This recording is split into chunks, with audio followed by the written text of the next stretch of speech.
Om Nityananda Paramashivoham. Om Nityananda Paramashivoham. Om Nityananda Paramashivoham. Om Nityananda Paramashivoham. Om Nityananda Paramashivoham. Nityanandam Paramasukhadam Kevalam Jnanamurtim Dvandvatitam Gagana Sadrisham Tattvamasyaadilaksham Ekam Nityam Vimalamachalam Sarvadhi Sakshibhutam Bhavatitam Trigunarahitam Satgurum Tam Namami. Welcome to Nityananda Yoga, where we transcend the limits of conventional practice and dive deep into the source of our being, drawing from the original source of yoga itself. Today, we are embarking on a journey of a simple 308 asanas, the Dvitiya Vinyasa Krama. But it's not just about contorting the body or mastering complex postures. It is about connecting in oneness with the cosmos. Your body will be like wax, moldable and pliable. Today, as we embark on this journey, shed the notion of limitations. Forget the boundaries imposed by your bone and flesh. Instead, recognize yourself as the very source material of the cosmos, the consciousness from where we all come from. With each movement, you will not just be stretching muscles. You will be reaching into the depths of your consciousness. Visualize yourself as a sculptor, crafting your form with intention and precision. Want to grow 4 inches taller by the end of this session? Believe it, for your body is a wax waiting to be molded as per your intention. There is only one enemy towards this that we have built within each one of us. That is the parasites of negativity. Every muscle you have built in the moment of anger, of anxiety, of pain, of incompletion becomes the boundary of your consciousness. Today, we embark on a journey to detoxify ourselves, make us experience our original nature as divine. So as we go through these 12 components, which is so unique to Nityananda Yoga, from the original source, the Vedas and Agamas, remember, you are not bound by limitations. You are the creator of your reality. Embrace your true nature. Let us sculpt our beings into an epitome of strength, flexibility, and bliss. Welcome to a transformative experience like no other, Nityananda Yoga. There are 12 different components that consist Nityananda Yoga. One is the asanas, which we traditionally know of. The various body postures revealed by Paramashiva to align the physical geometry of our body, the physical geography of our body, to the cosmic geometry, the cosmic geography. As Paramashiva says, Sthiram Sukham Asanam, that body posture which is steady, comfortable, because it's in its original nature of Paramashivatva. The second are the pranayamas, the various systematic breathing techniques that Paramashiva has revealed for each one of us, that connect us to the higher dimensions of the cosmos and increase the life energy within us. The fourth are the bandhas, the different internal locks of the body. The third are the mudras, the various hand gestures and body movements to seal that life energy within ourselves. The very word mudra means seals. You will be able to seal the space of oneness within you with Paramashiva. The fourth are the bandhas, the various internal locks of the body to awaken the Kundalini Shakti, our latent potential energy, and make us conducive for the ultimate experience. The fifth are the Karanas, the beautiful dance movements of the body, revealed by Paramashiva to put you in the space of ultimate bliss, and which engage all the different parts of your body. The next are the visualizations. As Swamiji says, the intention with which you move your body manifests as your reality. As you hold the visualization within you of the various gods and goddesses of Kailasa, of the various beings of this universe, you manifest the powers of those beings within you. The next are the japas, the various powerful energy vibrations of the cosmos that you will be subtly repeating in your throat center that will cause your very DNA to be bound to the cosmos, to your consciousness with the highest frequency possible. The next are the pramanas, the chanting of the sacred mantras, the original source scripture of Hinduism that reveal the science of Nityananda Yoga, of yoga, because as Swamiji says, yoga has a source and it is Hinduism. These original verses will manifest the vision Paramashiva had when he created yoga in each and every one of us. There are weights, which is an optional component, helps us to enhance our experience of Nityananda Yoga as revealed from the source scriptures of Hinduism. The next are the mandalas, the cosmic geometrical representation. The Shri Chakra, the Shri Yantra, which is the direct geometrical representation of the cosmos. When you keep that in front of you and gaze at it throughout your Nityananda Yoga, your body will fluidly just align itself to the cosmos. We have the Abharana, the Rudraksha, which we keep on our body, which acts as an energy battery, sucking in, storing the energy that we produce during this Nityananda Yoga and releasing it to us throughout the day to fuel our entire day with consciousness.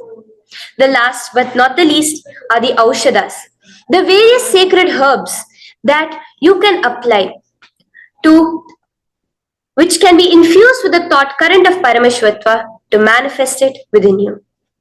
With this understanding, let us get right into the practice of Nityananda Yoga, which starts with invoking the presence of Paramashiva himself, the very being of Paramashiva, to witness our Nityananda Yoga today, with the chanting of the Shiva Mula Mantra.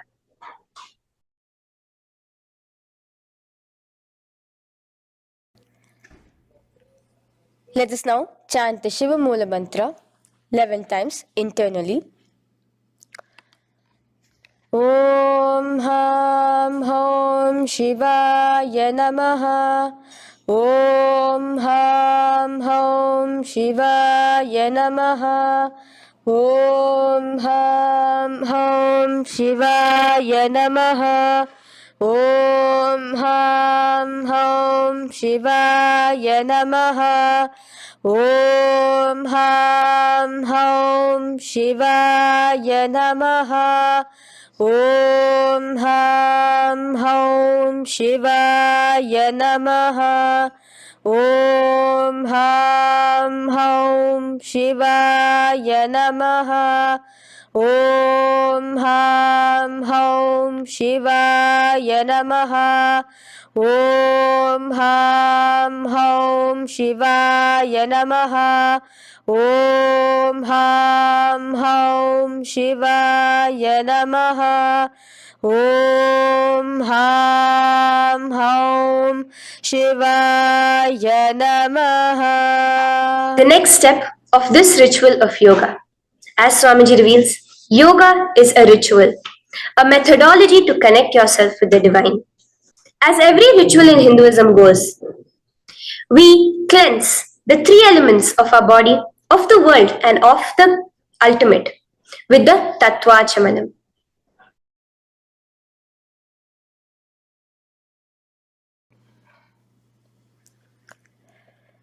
The next is the Tattvachamanam.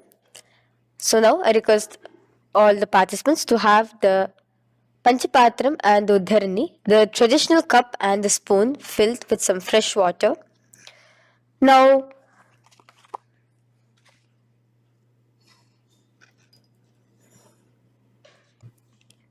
Now, keeping your right hand in the shape of a cow's ear, the Gokarna Mudra, pour an Uddharani of water from the Panchapatram and chanting each of the following mantras internally, drink the water that flows through the base of the palm. Om Atmatattvam Shodayami Svadha. Om Vidyatattvam Shodayami Svadha. Om Shivatattvam Shodayami Svadha. Wash your right hand with water from the Panchapatram. Now, chanting the following mantra internally, wipe the upper and lower lips twice using the base of the right hand thumb, moving the hand from right to the left of the lips. Om Ham Hridayaya Namaha. Wash your right hand with water from the Panchapatram. Now, with the tips of right hand index, middle and ring finger, touch above the upper lips and below the lower lips. Wash your right hand with water from the Panchapatram. Now, with the tips of right hand index finger and thumb joined together, touch your right nostril, left nostril. With the tips of right hand ring finger and thumb joined together, touch your right eye, right ear, left ear. Wash your right hand with water from the Panchapatram. Now, with the base of the right hand thumb and little finger, touch the navel, right chest, left chest. With the right hand, fingertips together, touch the top of the head, right shoulder, left shoulder, and your heart center. With that, we have the Sankalpa. The Sankalpa, the manifestation of our conscious intention. What is it today each one of us want to manifest through Nityananda Yoga? Hold that in your inner space. Through this conscious intention, which directly happens with the blessings, with the grace of the Supreme Pontiff of Hinduism, Bhagavan Sri Nityananda Paramashivoham, you will just see your intention manifesting as reality.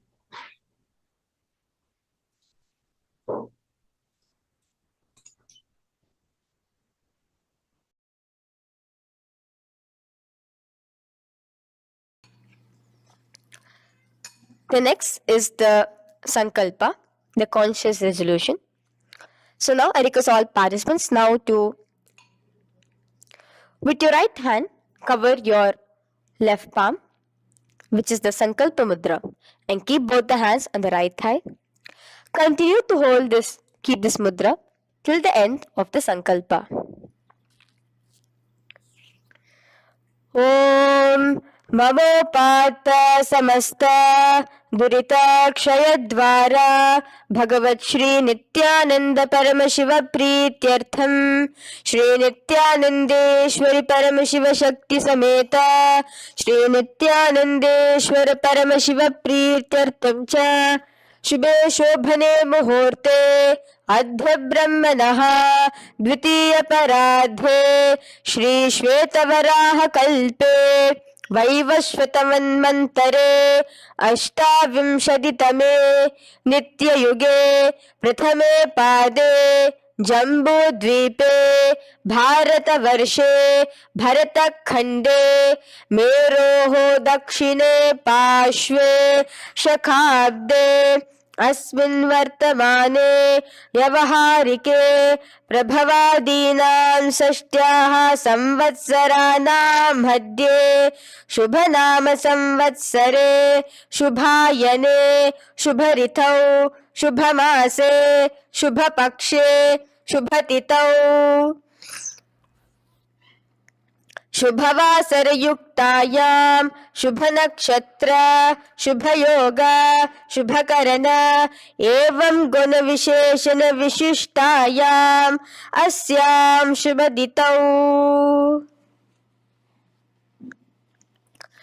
श्रीकैलासोन्नतद्वादशान्त Shyamala पीठारूढ श्रीमीनाक्षी सुन्दरेश्वरा भिन्नस्वरूप परशिवपुत्र Ratnakumar गुरुमन्यतुल्यावतार Shri Parvati स्तन्यपानलब्ध दिव्यज्ञानविश्रुत सकल निगमागमसारभूत द्राविड वेद प्रवक्त्रे श्रीमत्परमशिव करुणा समधिगत मुक्तामय चतुरश्रयान गीयमान छत्र चामर श्रीचिन्नकाहलादि समस्त बिरदावल्यलङ्कृत ज्ञान विज्ञान चक्रवर्ती सर्वजन संग सद्यो निर्वाण दीक्षा व्यापवर्ग वर्ष विश्रान जीमूत परमत कलभ केसरी शैव सिद्धांत स्थापनाचार्य श्री राजाधिराज पांड्य महाराज गुरु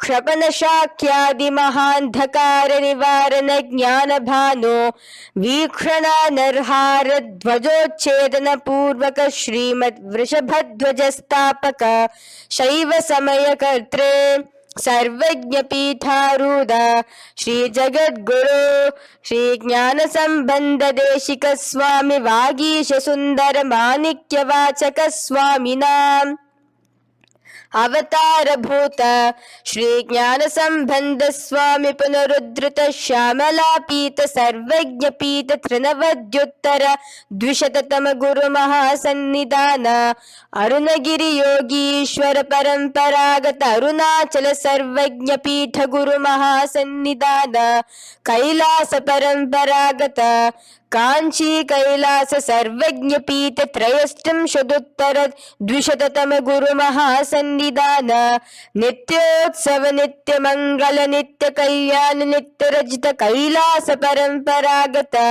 आदि कैलास नित्यानंद पीठ महासंस्थान महासिंहासन पीठ कर्त्रे साक्षात् श्री परमशिव समुद्भूत कैलास परंपरागत वैवस्वतमनि इक्ष्वाकु हरिश्चंद्र भगीरथ श्रीरामचंद्र सूरसेन इत्यादि अनवच्छिन्न सार्वभौम चक्रवर्ती परंपरागत चतुष्षष्टि योगिनी मंडित चतुष्षष्टि संप्रदाय प्रवर्तक मनुधर्म शासन सूर्यवंश प्राप्त सर्वज्ञ पीठ सुरांगी साम्राज्य मूढ़ाभिषिक्त चूड़ामणे साक्षात् श्री परमशिव समुद्भूत कपिल महागुरु पुनरुद्धृत महानिर्वाणि पीठ अष्टोत्तर सहस्र श्री महामंडलेश्वर साक्षात् श्री परमशिव समुद्भूत श्री महागणपति समारंभ अनवच्छिन्न पीताधीश्वर गुरु परंपरा प्राप्त अतल पीता अष्टोत्तर सहस्रतम अष्टोत्तर सहस्र श्री अतल पीताधीश्वर धर्म मुक्ति स्वर्गपुर स्वर्ण पीता त्रयोविंश गुरु महासन्निधान कैलास परंपरागत आदिपीठ सर्वज्ञ पीठ जगद्गुरु श्री कैलास पुनरुद्धारक श्री कैलास परमाचार्य श्रीमत् परमहंस परिव्राजकाचार्य वर्य सच्चिदानंद प्रणव स्वरूप श्रोत्रिय ब्रह्मनिष्ठ श्रीमद् जगद्गुरु श्री भगवत श्री नित्यानंद परम शिव श्री ज्ञान संबंध देशिक परमाचार्य स्वामिनां प्रीत्यर्थम तेषां पादारविन्दयोः भक्ति सिद्ध्यर्थम गुरु कृपा कटाक्ष सिद्ध्यर्थम क्षेम स्थैर्य वीर विजय आयुरारोग्य ऐश्वर्यानाम् अभिवृद्ध्यर्थम धर्मार्थ काम मोक्ष चतुर्विध फल पुरुषार्थ सिद्ध्यर्थम समस्त दुरितोपशांत्यर्थम समस्त मंगलावाप्यर्थम भगवत श्री नित्यानंद परम शिव प्रसादेन सकुटुंबस्य ज्ञान वैराग्य जीवन मुक्ति प्राप्त्यर्थम भगवत श्री नित्यानंद परम शिव कृपा कटाक्षेन पूर्ण आरोग्ययुक्त दृढगात्र यौगिकशरीरसिद्ध्यर्थं परमशिवशक्त्याविष्करणार्थं नित्यानन्दयोगाभ्यासं करिष्ये. Now, wash your right hand with water from the Panchapatram. Om Apaupasprisya. Now, let's get started with the asanas. Okay? Sit first in a cross-legged position on the ground in Sukhasana. Bring your hands into the Bindu Mudra with your thumbs and index fingers touching each other. Place it on top of your knees. Here we have the Kumbhaka, the pranayama of Samana Kumbhaka. As you inhale and exhale, visualize flames licking up your spine. Do the bandhas, the locks, the Mahamudra Bandha, all three of the bandhas, where you are doing the Jalandhara Bandha, tucking in your chin to your chest, the Udyana Bandha, sucking in your stomach, and the Moola Bandha, clenching your perineum. For the first set of asanas, we have the japa Soham, which you'll be repeating in your throat center. As you do Sukhasana, visualize Lord Shiva in your inner space. The next asana is Parvatasana.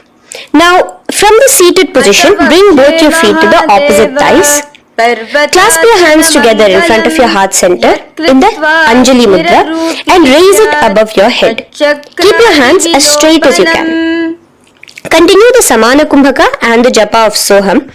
Remain with all the three bandhas, the chin to your chest in Jalandhara Bandha, the stomach tucked in Udyana Bandha, and the clenched perineum in Moola Bandha. Here, visualize yourself as Mount Kailash. The next asana is Hali Pavasana. Now slowly bring your feet together in front of your body as you stretch it out a little further away. Now bring your hands behind your back and clasp the left hand by your right. Lean forward, placing your forehead on the ground as you continue to engage all the three bandhas. Here, gaze at your nose. Visualize Swamiji, the supreme point of Hinduism, in your inner space. Now, in a similar position from Hali Pavasana, just release your hands, slightly get up and bring your hands in front of your body. Place them on the ground, cupping your hands, making a hollow in Nagi Pavasana. Visualize yourself as a snake, gazing at your nose. Continue the japa, the pranayama and all three bandhas engaged. Now, raise up. This is Kokilasana. Hold your big toes with your index and middle finger in the Prana Mudra. Stretch your legs straight out and upwards. Cross it into Padmasana. Bring it to your opposite thighs. Lean forward and down onto your elbows. Again, tuck your chin into your chest, suck in your stomach and clench the perineum in the Mahamudra Bandha. Visualize yourself as a bird in Kokilasana. The next is Neti Asana. Now, raise up again. Bring one ankle to the top of the opposite knee. Hold the elbows with your hands. Hold your respective elbows with the opposite hands. Again, engage all the three bandhas and rotate your arms in a circular motion. Keep the spine completely straight and gaze towards your nose. Visualize Swamiji, the supreme pontiff of Hinduism, in your inner space. Next is Gajasana. Press your hands onto the ground. You can bring your feet a little back as you raise yourself up, your hips up high. Lower your head and then chest, scooping your body forward again and again. Here, engage the Udyana Bandha, where you suck in your stomach along with the Moola Bandha, clenching the perineum. Visualize yourself as an elephant. Gajasana. Now stop the movement slowly. In another dynamic asana, which is Rikshasana, you will start alternatively pressing the heel of one foot onto the ground while lifting the other heel up. Repeat this again and again. The next is Vaishyasana. Now slowly come to a standing position. Stand tall on the tips of just your big toes. Keep your head neck straight line. and bring the middle, index and ring fingers to your heart in the Rewire Mudra. Continue engaging the Udyana Bandha. Visualize Swamiji in your inner space. Here we have a very interesting movement, which is the Karanas, the dance movements. So the first Karana is Urdhva Janu Karana, which literally means the raised knee. So now stand in the Aramandi position, which is your heels touching together, the toes facing outwards, almost at a 45-degree angle. Bend your knees low and keep both your hands at your chest, elbows parallel to the ground. Twist one knee towards the center of your body. Raise it up, back across the body back to the original position. Simultaneously with the leg movement, follow it with your respective hand, up and across the body. Repeat this alternatively on both sides. Now, in Balalingasana, come back to a standing position straight and interlace your fingers from outside in. This is the Sarva Vashankari Mudra. Hold on to your knee, pulling it up towards your chest. Pull it tight. Continue to keep your spine straight. Engage all the three bandhas, the Jalandhara Bandha, the Udyana Bandha and the Moola Bandha. As you are holding your knee, visualize yourself holding, caressing a baby. Balalingasana. The next asana is Pada Pidanasana. Now the same foot which is raised, clasp it with your hands and pull it behind towards your body, holding it with both your hands. Again, engage all the three bandhas, standing tall. Visualize Swamiji, the supreme point of Hinduism, in your inner space.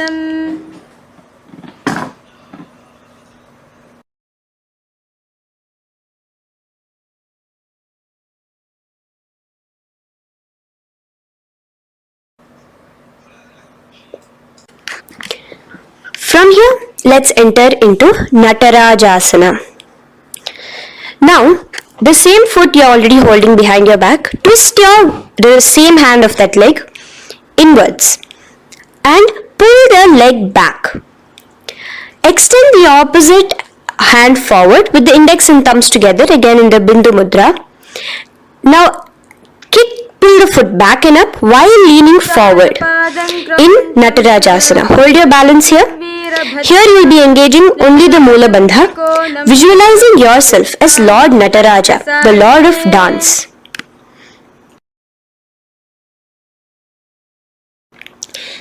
Now again let's repeat Balalingasana on the other side with the other leg.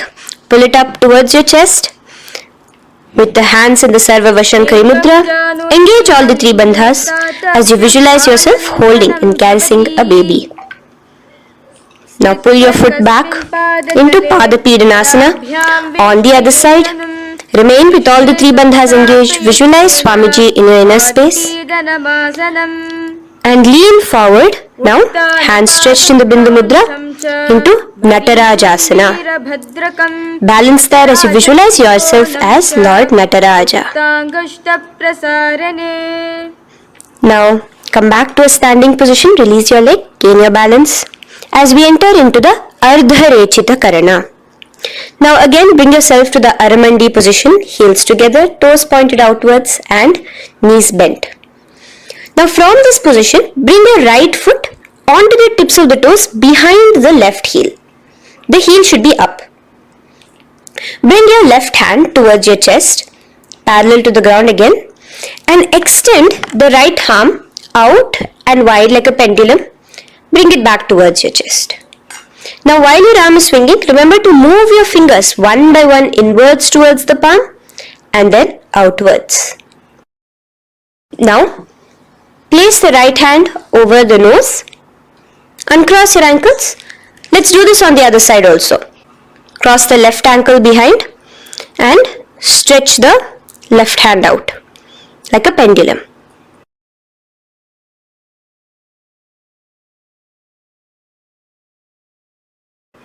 Bring it to your nose and cross the ankles. Now let us enter into the skeleton dance. It's a very powerful meditation. It cleanses the muscle memory. Any patterns which are there within your muscle memory can be completely wiped out through this skeleton dance.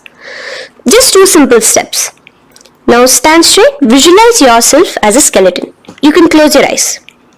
Just visualize yourself as pure bones. There are no muscles, no veins, no nerves, tissues, organs, nothing. Just bones, a skeleton form.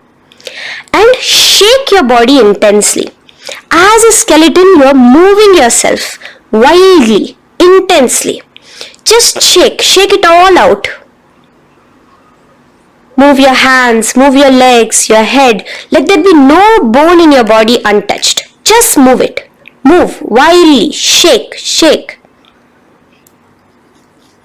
Literally feel yourself throwing all the patterns out of your system with the intensity of your shaking.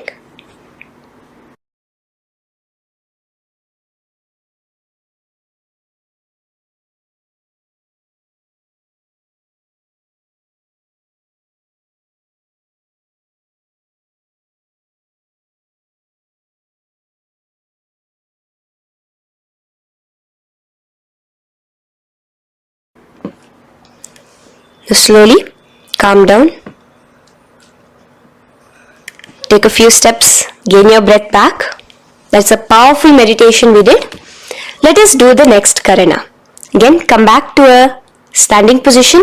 Do the Aramandi. Your toes outwards, knees bent with your feet together. Now here, raise your hands above your head. Keep your palms completely straight and cross the wrists with the palms facing forward and the back of the hands outward. Now from the crossed wrists, uncross the wrists, spreading your arms out wide while you turn your hip towards the side. Turn by the waist sideways. Bring your hands back over the head and turn on the other side. Repeat this on the other side. Do it again. Let's twist out. Come back to the middle and twist out again. This is the Kati China Karana. Now stand tall. Raise your hands above your head. Bring yourself to the top of the tip of your toes. Let your hands face each other parallel to the ears. You're tall. Pushing yourself, stretching yourself. Again, engage all the three bandhas. Tucking in your chin to the chest, sucking in your stomach and clenching your perineum. Visualize yourself as a palm tree. We have the japa changing over here where you'll be repeating Shivoham in your throat center. Tadasana. Now, as we enter into Uttanasana, relax and lean forward, bringing your hands on by the ground next to your feet. Keep your palms flat on the ground. Try your best. Engage all the three bandhas. Remain with all the three bandhas engaged as you visualize Swamiji, the supreme point of Hinduism himself, in your inner space. Now jump your feet back into Tarakshvasana, coming to a plank position. Keep your hands shoulder width apart. Be steady there. Chuck in your chin to your chest in the Jalandhara Bandha as well as engaging the Moola Bandha. Now rotate your head while in the Jalandhara Bandha from shoulder to shoulder, side to side. This is Tarakshvasana. Visualize Swamiji, the supreme point of Hinduism, in your inner space. Yes. Now lay flat onto the ground in Bhujangasana. Lower your entire body down. Now point your toes backwards. Keep your hands by the side of your chest and push yourself off the ground. Remember to use the strength of your lower back to hold yourself up. Open your mouth wide. Inhale through the hollow of your throat and exhale through your nose. This is the Bhujangani Mudra. In Bhujangasana, you will visualize yourself as a cobra. Now come back into a plank position. So you can tuck in your toes and come back into a plank position. In Shashasana, alternate bringing one knee towards your chest, back and forth. So you bring one knee front, push it back and bring the other knee. Repeat this again and again. Do the Sahaja Kumbhaka. Simple breathing in, breathing out. Engage the Moola Bandha, clenching your perineum. Visualize Swamiji, the supreme pontiff of Hinduism.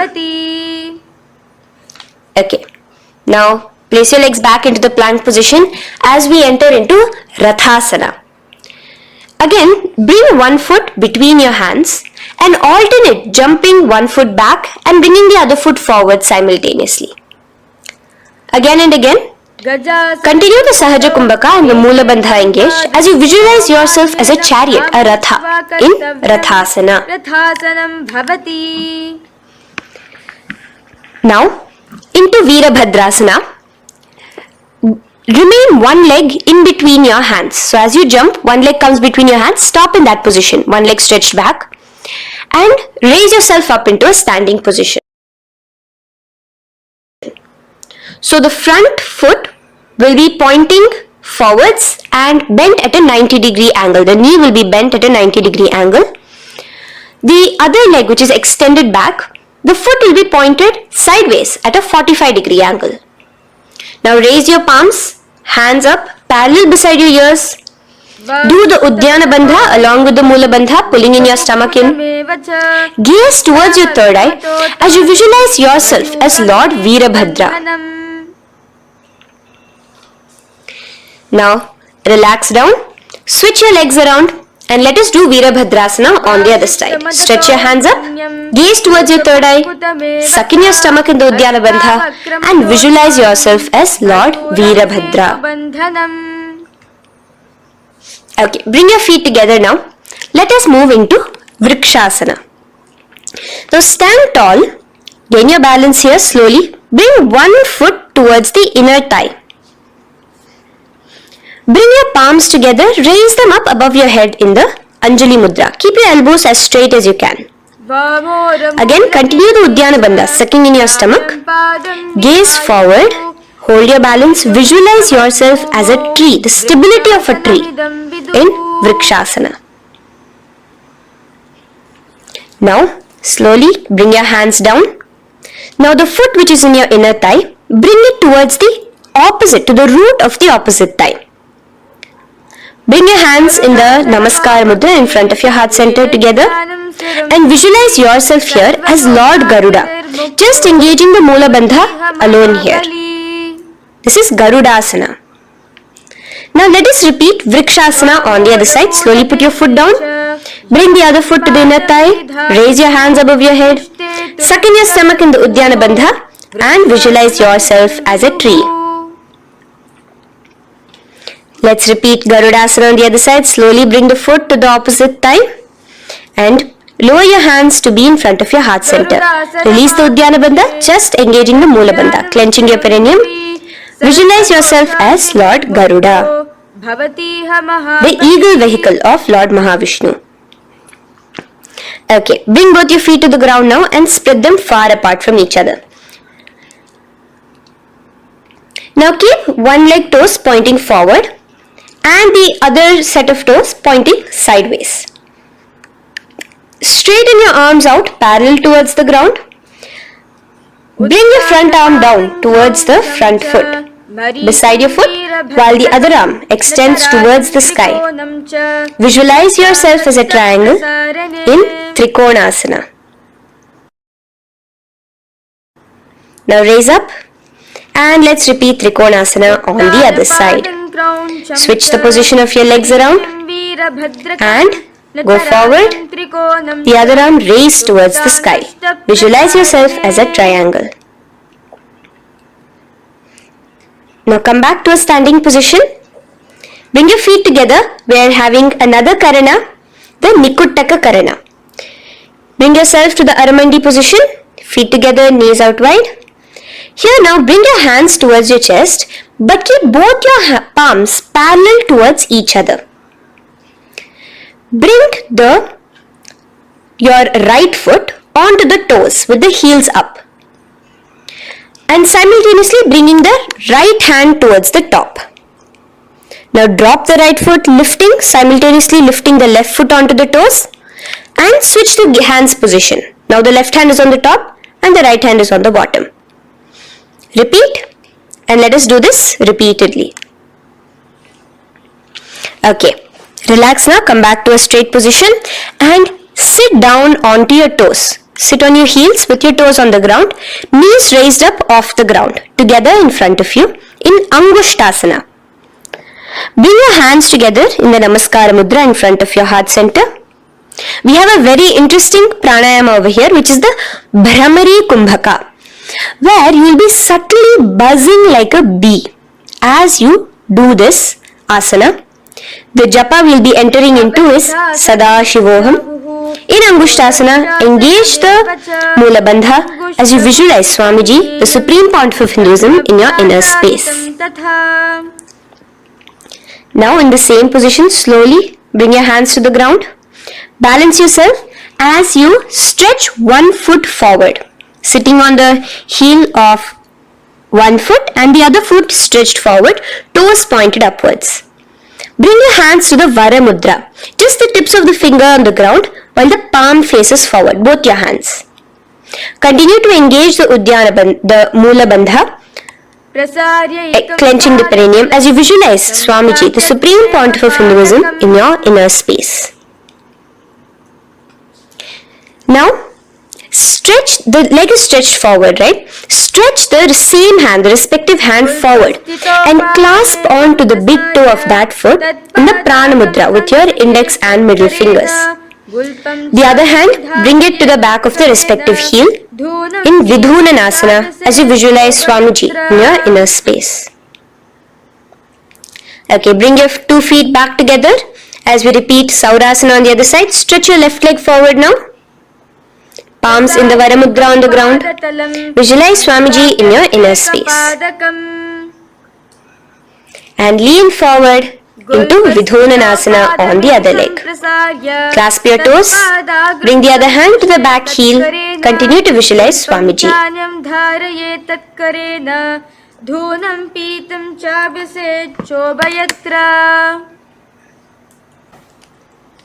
Now bring your 2 feet back together as you continue to sit on the heels, getting a nice toe workout here.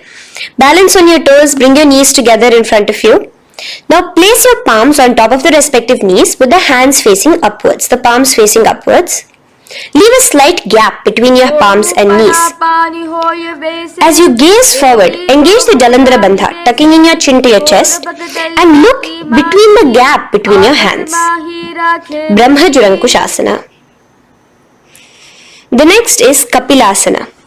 Now spread your knees wide and place them onto the ground. Keep your hands on the respective knees. Pull your stomach in and up in the Uddiyana Bandha. Gaze towards your nose as you visualize yourself as Maha Kapila Muni, the first man that ever started thinking. In the same position, just release that Uddiyana Bandha. Release the lock of the stomach, but continue to clench your perineum in Mula Bandha as you switch your gaze to your third eye. So from your nose, switch your gaze to the third eye. Visualize Swamiji, the Supreme Pontiff of Hinduism, in your inner space. Bhadra Gorakshasana. Next is Suryasana. Now, your toes are tucked. Just lift your knees off the ground, wide apart. Bring your hands together in the Padma Mudra with the little fingers and thumbs joined together. Engage the Uddiyana Bandha, suck in your stomach and raise your hands up tall above your head. Slightly lean back as you look towards the gap between your hands. Visualize Lord Surya in your inner space. Now relax, slowly bring your hands to the ground. Sit on top of your heels, the toes flat. Here, keep your hands on top of your knees and lift your tongue up against the roof of your mouth in the Manduki Mudra. Do the Sahaja Kumbhaka, simple breathing in and out. Engage the Mula Bandha, clenching your perineum. With the Japa Sadashivoham, repeating in your inner space, here you will visualize yourself as a frog in Mandukasana. Your tongue pressed against the upper palate. Is your frog-like tongue catching the nectar of immortality dripping from your Sahasrara Chakra? Gaze towards your third eye in Mandukasana. Now from here itself, moving into Uttana Mandukasana. Just bring your hands to the opposite shoulders, remaining in the same seated position. Continue with the Uddiyana Bandha engaged, gazing at your third eye. The Manduki Mudra, tongue pressed against the top of your palate, visualizing yourself as a frog in Uttana Mandukasana. Slowly bring your hands out from behind your back. Now slightly raise up and cross your ankles behind you. Sit on top of your crossed ankles. Keep your knees wide and your fingers spread on the top of your knees. Both your hands. Open your mouth wide and stick out your tongue, exhaling forcefully. Gaze at the tip of your nose. Repeat this several times because you're visualizing yourself as a lion in Simhasana. The next asana is Bhadrasana. Now you can release yourself and uncross your ankles. Just keep your toes crossed behind you. Again, sit on top of your heels, keeping your knees wide apart. Cross your hands behind your back, hold on to the big toes in the Prana Mudra with your index and middle fingers. Apply the Jalandhara Bandha, tucking your chin to your chest along with the Mula Bandha, sucking in your perineum. As you gaze towards your nose, here, resume the Bhramari Kumbhaka, buzzing like a bee subtly in your inner space as you visualize Swamiji, the supreme pontiff of Hinduism, in your inner space. Now bring your hands out from behind you. As you bring yourself to a squatting position. Keep your feet flat onto the ground as close together as possible, but your knees opened wide. Bring your body in between your knees, your torso in between your knees, and take your arms in and around your knees towards the back, clasping your fingers, interlacing your fingers behind you in the Parashu Mudra. Gaze towards your nose. Visualize yourself as a crow in Kakabhusandhi Asana. The next asana is Kani Pavasana. Unclasp your hands and place them flat onto the floor. Keep them shoulder width apart for good balance.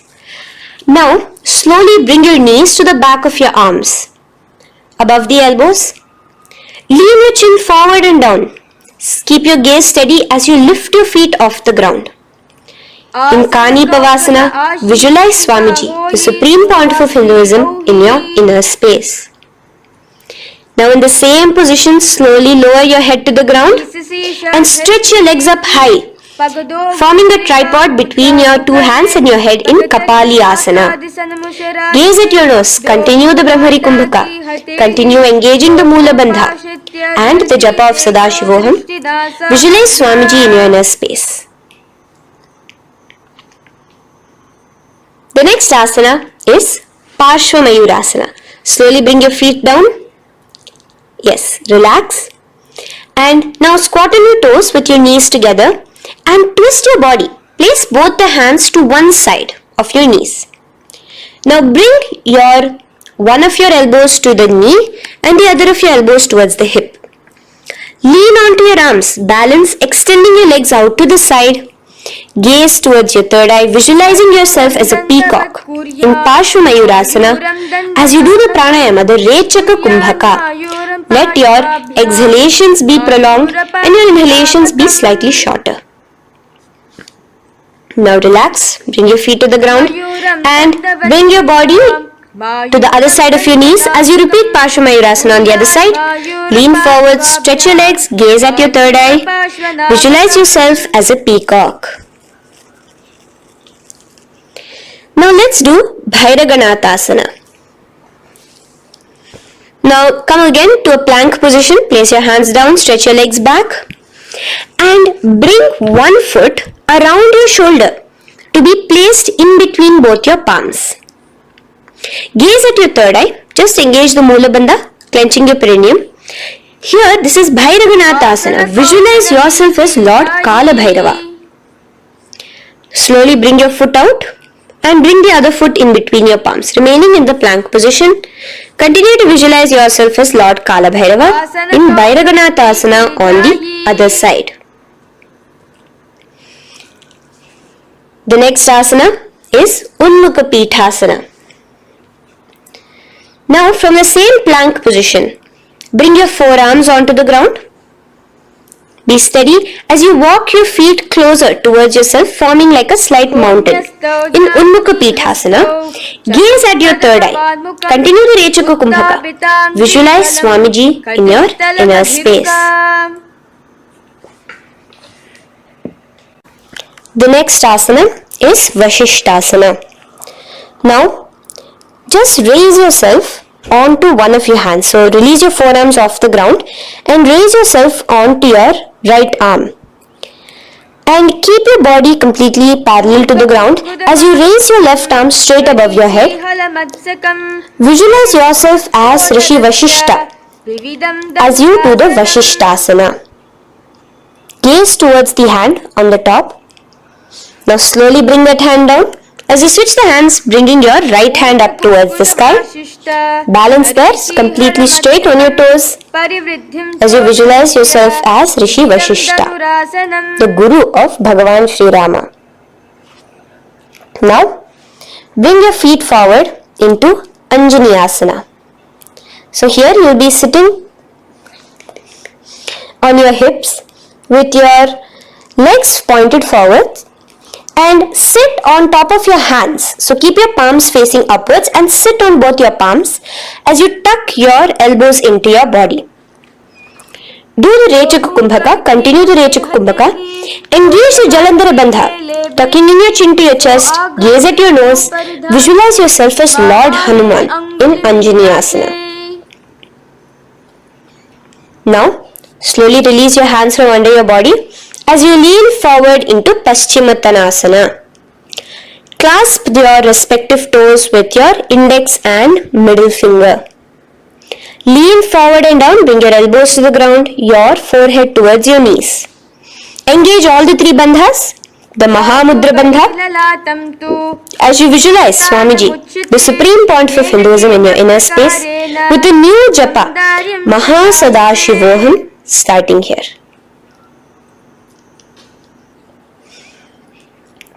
The next is Ugrasana. Now you can raise up and clasp your hands behind your neck in the Parashumudra. Interlace both your fingers. Lean forward and down, bringing your forehead to your knees and your elbows onto the ground. Again, engage all the three bandhas in the Mahamudra Bandha as you visualize Devi Kali in your inner space in Ugrasana. The next is Marichyasana. So raise up and keep one leg pointed forward while you bring the other leg towards the groin, the knee pointed upwards. Place the foot flat on the ground. Now lean forward, bring both your hands, wrap your arms around the raised knee, clasping your hands behind the back together. Bring your chest to the thigh with your head towards the knee. Here engage just the Mula Bandha, sucking in your perineum. As you visualize yourself as Rishi Marichi in Marichyasana. The next asana is Mahamudrasana. Now slowly raise up and the raised knee, let it rest by your side with your leg towards the inner thigh of the opposite leg. Now again reach down. Hold your foot, bring your elbows to the ground, your forehead to your knees. Engage all the three bandhas in the Mahamudra Bandha. Gaze at your nose, visualize Swamiji himself in your inner space. Raise up. Let's repeat Marichyasana on the other side. Bring the other foot straight while the other foot comes into the groin. Knee up. Lean forward, clasping your hands behind your back. Visualize yourself as Sage Marichi. Now from here raise up, engage all the three bandhas as you let your knee fall to the side. Lean forward, clasping the foot. Gaze at your nose. Visualize Swamiji in your inner space in Mahamudrasana on the other side. Now bring yourself to a seated position. Sit and bring the soles of your feet together. Bend your knees and keep your heels as close towards you as possible. While the knee, try to touch your knees to the ground. Clasp your feet together with both your hands. Maintain a straight spine. Gaze towards your nose in Bhadrasana 2. Visualize Swamiji, the supreme point of Hinduism, in your inner space. The next asana is Gwali Pavasana. Now keeping your feet together, just bring your hands towards the respective knees. Just lightly place them there. Tuck your chin to your chest in the Jalandhara Bandha, continuing to engage the Mula Bandha, clenching your perineum. As you gaze at your nose, visualize Swamiji, the supreme point of Hinduism, in your inner space. Now, push your soles slightly further away from you. The joined feet, push it further away from your body. And lean forward, keeping both your hands, the fingers inside of the feet. Hold the soles of your feet. Lean forward and down. Bring your forehead to the ground. Gaze at your nose. Visualize the Yoni Mandala in your inner space. In Joni Asana. The next is Midiki Pavasana. Raise up. Stretch your arms out wide beside your body as you lean forward, your arms going over your knees. Bring your forehead to your feet.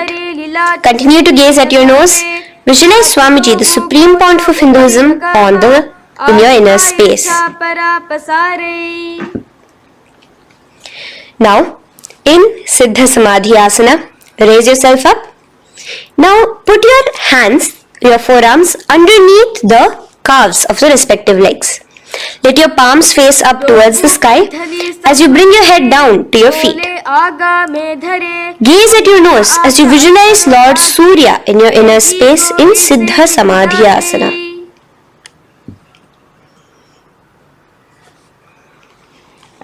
The next asana is Chiniki Pavasana. Raise up now. Bring both your feet together in front of you. Bring your feet back close to your body. Now place your hands underneath both the feet and pull your feet open like a book facing towards the sky. Both your feet. Press your elbows onto your thighs near the knees and gaze towards your nose, visualizing Swamiji in your inner space in Chiniki Pavasana. Giving yourself a nice stretch. Now release your feet and bring your hands to the respective knees. Gently push down on your knees, pushing it towards the ground. Suck in your stomach in the Uddiyana Bandha. Gaze at your third eye, visualizing Swamiji in your inner space. This is Charapata Chokasana. The next asana is Bhairavasana.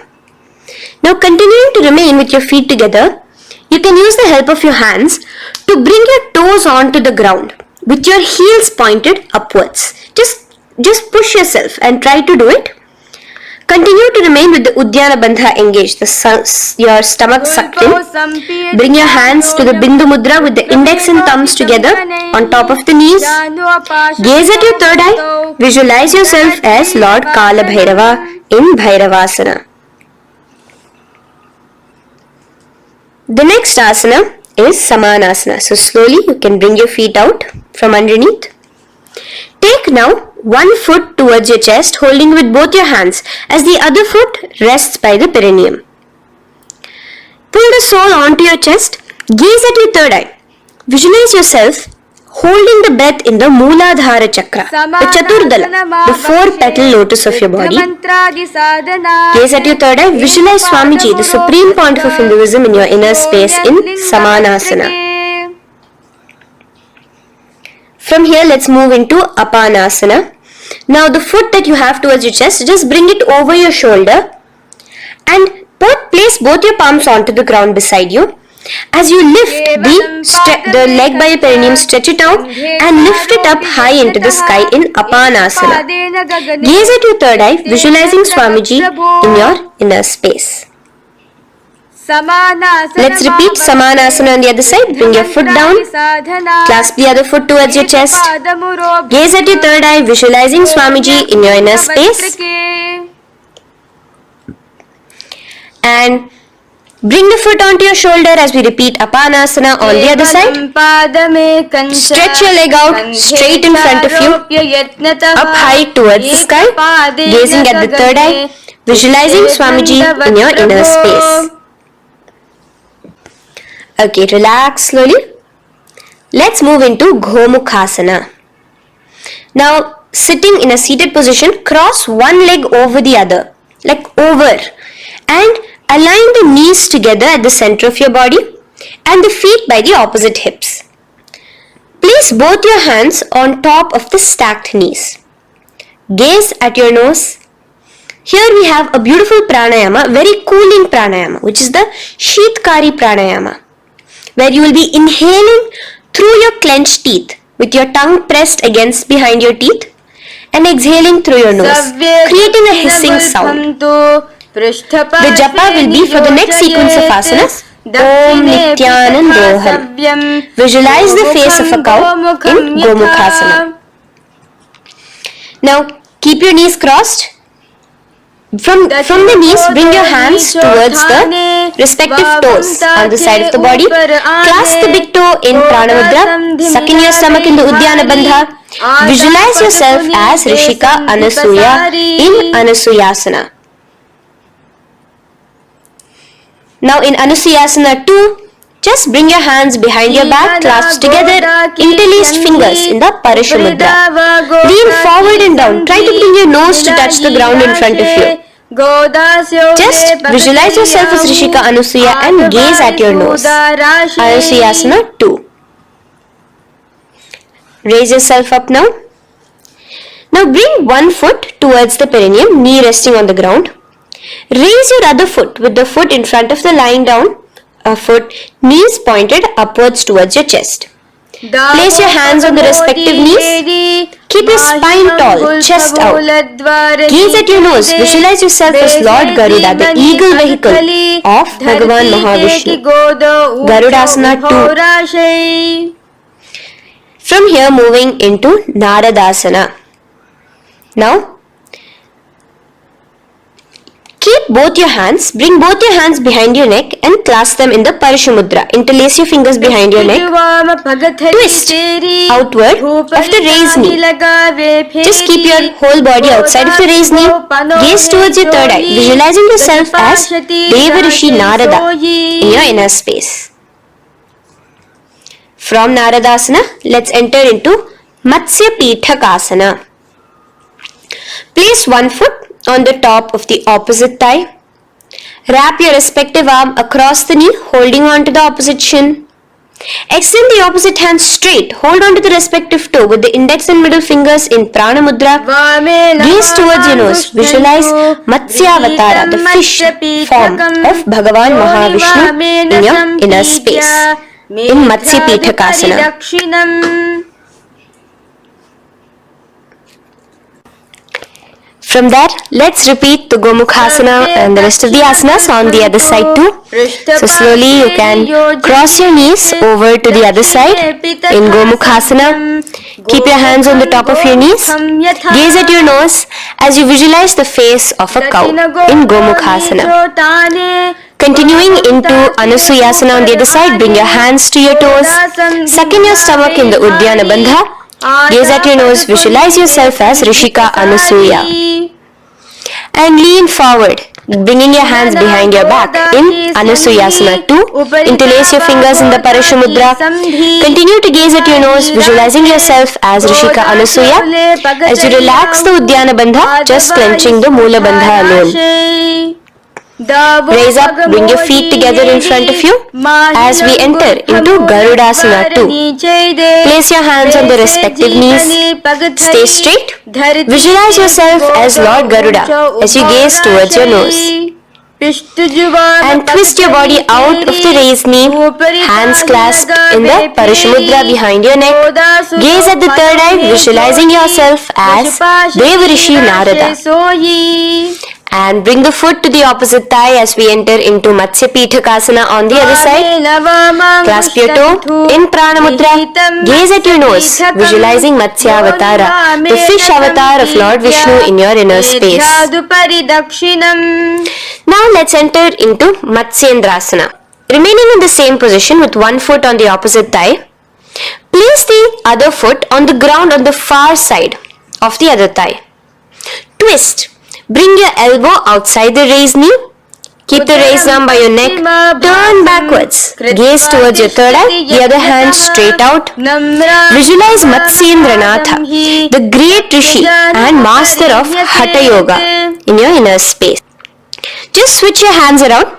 Straighten the hand that was originally bent and bend the other hand towards your neck. As we enter into Kubhasana, visualize yourself as a camel. Continue to gaze at your third eye. Now, straighten out both your hands straight out in the same position. Continue to gaze at your third eye, visualizing Matsyendranatha, the master of Hatha Yoga in your inner space. Now slowly take your foot off from the thigh. As we enter into Matsyendrasana, on the other side, bring the other foot to the thigh. Place the other foot on the far side. Twist, bringing your elbows outside of the raised knee, hands on the head. The other hand stretched out back. Twist, gazing at your third eye. Visualize Matsyendranatha in your inner space. Switch the hands around as we enter into Kubhasana. On the other side, remember to visualize yourself as a camel. Now stretch both your hands out in Matsyendrasana 2 on the other side. Visualize Matsyendranatha in your inner space. Now, with one leg on the thigh, bring the other foot too to the opposite thigh in Padmasana. Place your palms on the respective knees. Engage all the 3 bandhas in the Mahamudra Bandha, tucking your chin to your chest, sucking in your stomach and clenching your perineum. We have a new pranayama here, which is the Shitali Kumbhaka, where you will continue to inhale through the teeth without creating the hissing sound. Then exhale through your nose. A new japa of Om Nityananda Mahasadashivoham starts here. Gaze at your nose in Padmasana, visualizing yourself as Bhagavan Paramashiva. Now, keeping your legs in the same position, just cross your hands over each other, clasping onto the toes with your index and middle fingers in the Prana Mudra. Gaze at your nose, visualize yourself as Devi Parvati, the consort of Lord Paramashiva in Padmasana 2. Now, uncross your hands. Take your hands and insert it into the gap between your thighs and your calves. Put both your hands within and pull it out on the other side. As you balance on your hands, lifting your whole body off the ground, visualize yourself as a rooster in Kukkutasana. Now relax. Take your hands out from inside your feet as we enter into Baddha Keki Asana. Place your hand onto the ground as you raise up on your knees. Place your palms on the ground, fingers pointing towards the legs. Now keep your elbows together, pressed against your navel. Slowly lean forward, balancing, and extend your knees off the ground, visualizing Swamiji in your inner space. In the same position, stretch your legs out behind you in Mayurasana. Visualize yourself as a peacock. Hold your balance. Relax now. Yes, relax flat onto the ground into Makarasana. Lay down completely flat. Keep your feet pointing outwards, far away from each other. Place your forehead on the mat. Interlace your fingers behind your neck in the Parishamudra. Just relax, visualizing yourself as a crocodile as we go back to the Sahaja Kumbhaka, the simple breathing in, breathing out. Just keep the Moola Bandha alone engaged.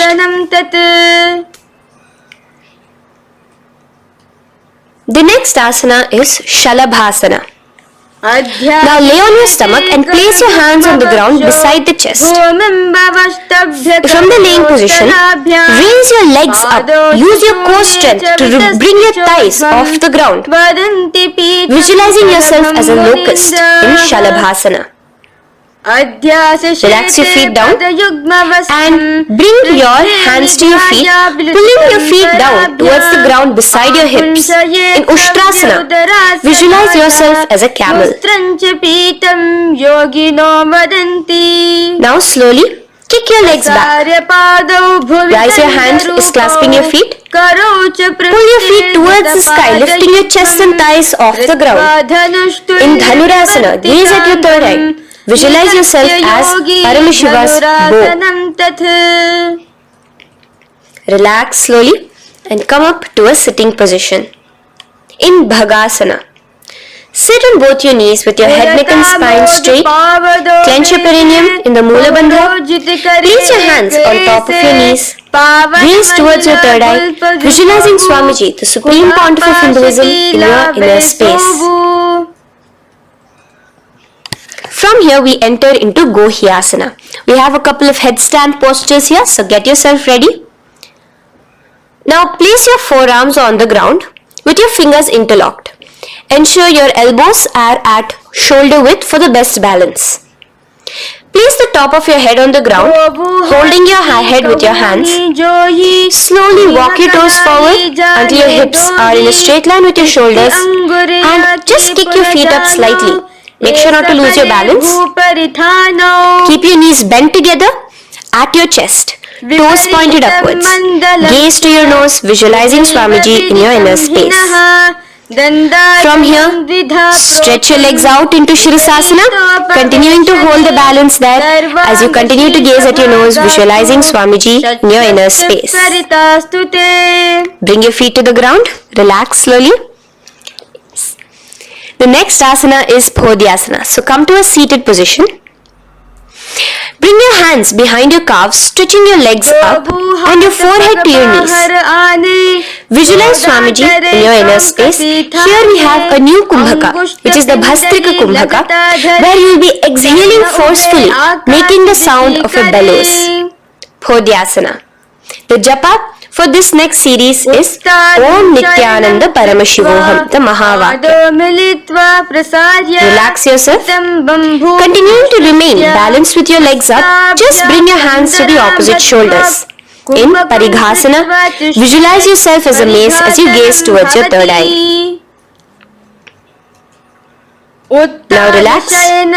Keep your elbows and palms onto the ground as your legs are raised. Visualize yourself as a boat in Naukasana. Continuing to gaze towards your third eye, remember to continue the Bhastrika Kumbhaka. Forceful exhalation. Now, continuing to keep your balance, just bring your hands to your feet and scoop your hands underneath the heels, pull it towards the chest. Keep your spine upright, gaze towards your nose. Visualize yourself as Lord Rudra in Rudrasana, the most ferocious form of Paramashiva. Now lay on your back. So you can remove your hands from underneath your feet and lay on your back. With your feet flat on the ground, knees pointed upwards. Now place your palms down. Just let your fingers touch the back of your heel. Do not clasp your feet. Lift your hips up high, pressing the feet onto the ground. Chin tucked to the chest in the Jalandhara Bandha automatically. Gaze at your nose, visualizing Swamiji in Unmukha Pithasana 2. Now lay onto the ground in Shavasana. Just lay completely flat with your palms facing upwards by the side of your body. Just unclutch from any movement happening within you. Visualize your body is dead. The supreme point for Hinduism, Swamiji is just liberating you. Just let your awareness, your energy completely pervade your body in the Shakti Chalan Mudra as you continue to vibrate the Mahavakya.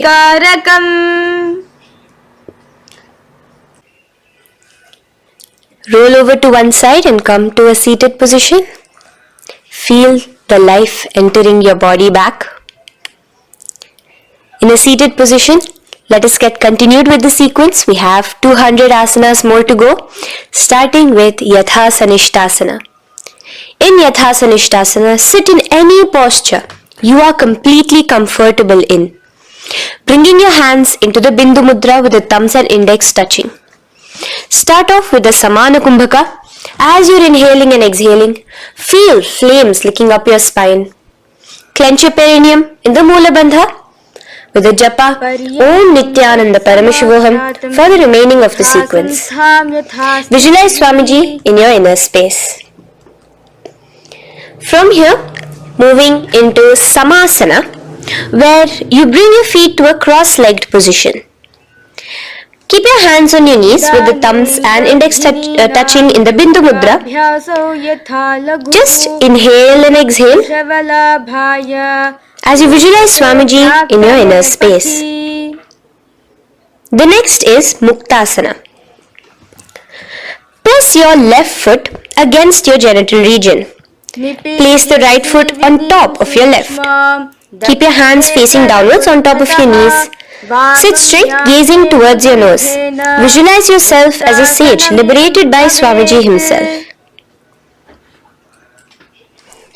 Now continue to remain in the same position as we go into Siddhasana, where your gaze will be switching from the nose to your third eye. Continuing to visualize Swamiji in your inner space, ensure the Moola Bandha, the perineum, is locked. In Siddhyasana now, continuing the same position, engage all the three bandhas. Sucking in your stomach, bringing your chin to your chest in the Mahamudra Bandha. Switch the gaze to the ground in front of you from your third eye. Visualize Swamiji in your inner space. Now, relax the Uddiyana Bandha and Jalandhara Bandha. Just keep the Moola Bandha, the perineum alone clenched, as we enter Rudrasana 2, where your legs will remain in the same position, just your hands alone, from resting on your knees, will turn around to the Bindu Mudra, the thumbs and index touching. Gaze towards the third eye, visualize yourself as Lord Rudra, the fierce dimension of Paramashiva. The next is Santadhunasana. Keep your hands in the Bindu Mudra, your legs crossed in the same position as you switch your gaze from your third eye to your nose, visualizing Swamiji, his tranquility, unshakable nature. Now, relax the Bindu Mudra, keep your legs in the same position, and bring your hands to your navel, cupping one palm over the other in the Samputa Mudra. It looks sort of like a lotus bud. Continue to visualize Swamiji in your inner space in Siddhasana 2. The next asana is Bandha Yoni Asana. Maintaining one heel over the other in the same position of the legs, bring your hands to your face in the Shanmukhi Mudra. So just listen carefully now. Bring your little fingers beneath the bottom lip of both hands. Your ring fingers above your upper lip. Your middle fingers closing your nose, your nostrils. Your index finger covering your eyes. And your thumbs pressed into your ears. This is Bandha Yoni Asana, visualizing Swamiji in your inner space.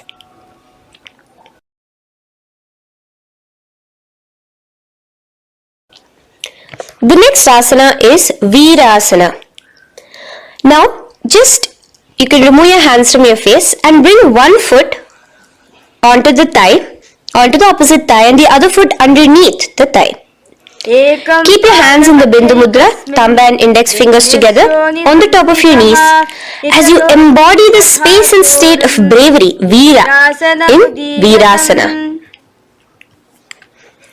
Now, changing the leg position again as we enter into Valmikasana. Keep your left heel on the right side of the generative organ, toes under the thigh. Keep your right foot on top of the left leg, toes by the knee. Again, bring your hands into the Bindu Mudra on top of the knees. Gaze towards your third eye. Visualize Rishi Valmiki, the poet, the first poet and author of Ramayanam. The next asana is Joni Mudrasana. So you're going to remain here as you switch your gaze to your nose, visualizing the Yoni Mandala, a beautiful formation, divine cosmic geometry, representing Devi, Shakti, a symbol of the creative energy of the universe in Joni Mudrasana. In the same position, switch your gaze to your third eye, continuing to visualize the Yoni Mandala in your inner space. Now, let's move into Bhadrasana 3. So bring your feet, the soles of your feet together, uncross them and bring them together in front of your body. Hold it with both your hands, pulling it against you. Push your knees down towards the ground. As you gaze at your nose, suck your stomach in the Uddiyana Bandha. Visualize Lord Veerabhadra in your inner space. Bhadrasana 3. In the same position, we are entering into Aghorasana, where your left hand will rest on top of the left knee, while your right hand comes towards your face. Now, do the Khechari Mudra, where you are bringing your tongue towards the upper palate, gazing towards your third eye.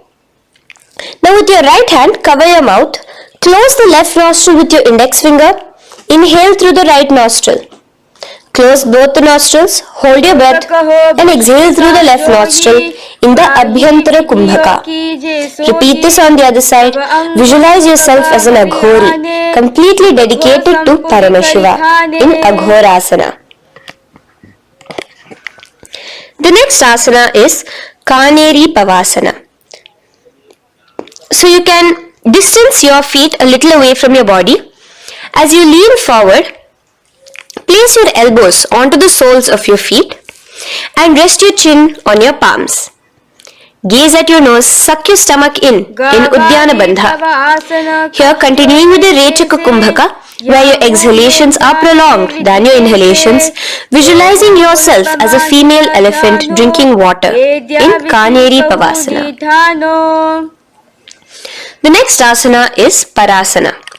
So now, come to a seated position, raise yourself up and keep your knees raised. Bring your hands underneath your knees, between your calves and thighs, and clasp them together. Interlace your fingers in the Parashamudra in front of your navel. Lift your feet off the mat. Visualize Swamiji, the supreme point of Hinduism, in your inner space as you gaze at your nose in Parasana. The next asana we'll be moving into is Gopi Chandasana. Now take your hands out from in between the feet as you let your feet rest on the ground. Take your hands out from underneath your calves. Interlace your fingers around the feet with the soles of the feet together and raise it up towards your chest. Rest your knee on top of your feet. Gaze at your nose. Embody the state and space of a king in Gopi Chandasana. The next asana is Udarasana. So now just quickly release your legs, bring your hands underneath your calves and hold on to your feet again from inside out, both your feet together. Bring your feet up to your chin, resting your chin on top of the interlaced fingers. Bring your feet to your chest, gaze at your nose, visualizing your body, the supreme point of Hinduism, free from any defects in Udarasana. Now, in the same position, just lift your legs up towards your head. Let the top of your hands come towards the top of your head, your forehead. And this is Vishishtasana. Visualize yourself excelling in everything in this posture. Now, slowly relax.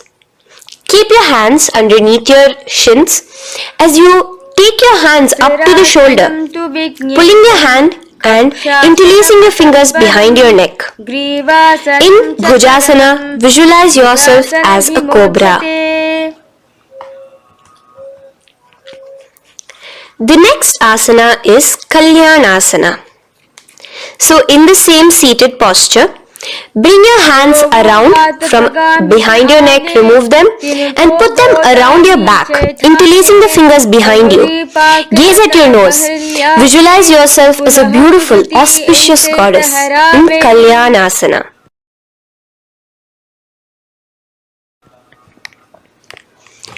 The next posture is Sankatasana. So now, uncross your hands from behind you. Release yourself completely onto the ground. Place your left knee on the mat and the left foot flat. Sit on top of your left foot, knee pointed forward. Raise your right leg on top of the left, bringing the right heel to the left hip. Place your hands on the opposite knees. Here, do the Ujjayi Pranayama. As you inhale and exhale, make the sound of an ocean. Visualize yourself as a swan, a beautiful swan in Sankatasana. The next is Dhenukasana. Just in the same position, slide your left heel to the left hip. Keep your right knee on top of the left. Place both your hands on your right thigh.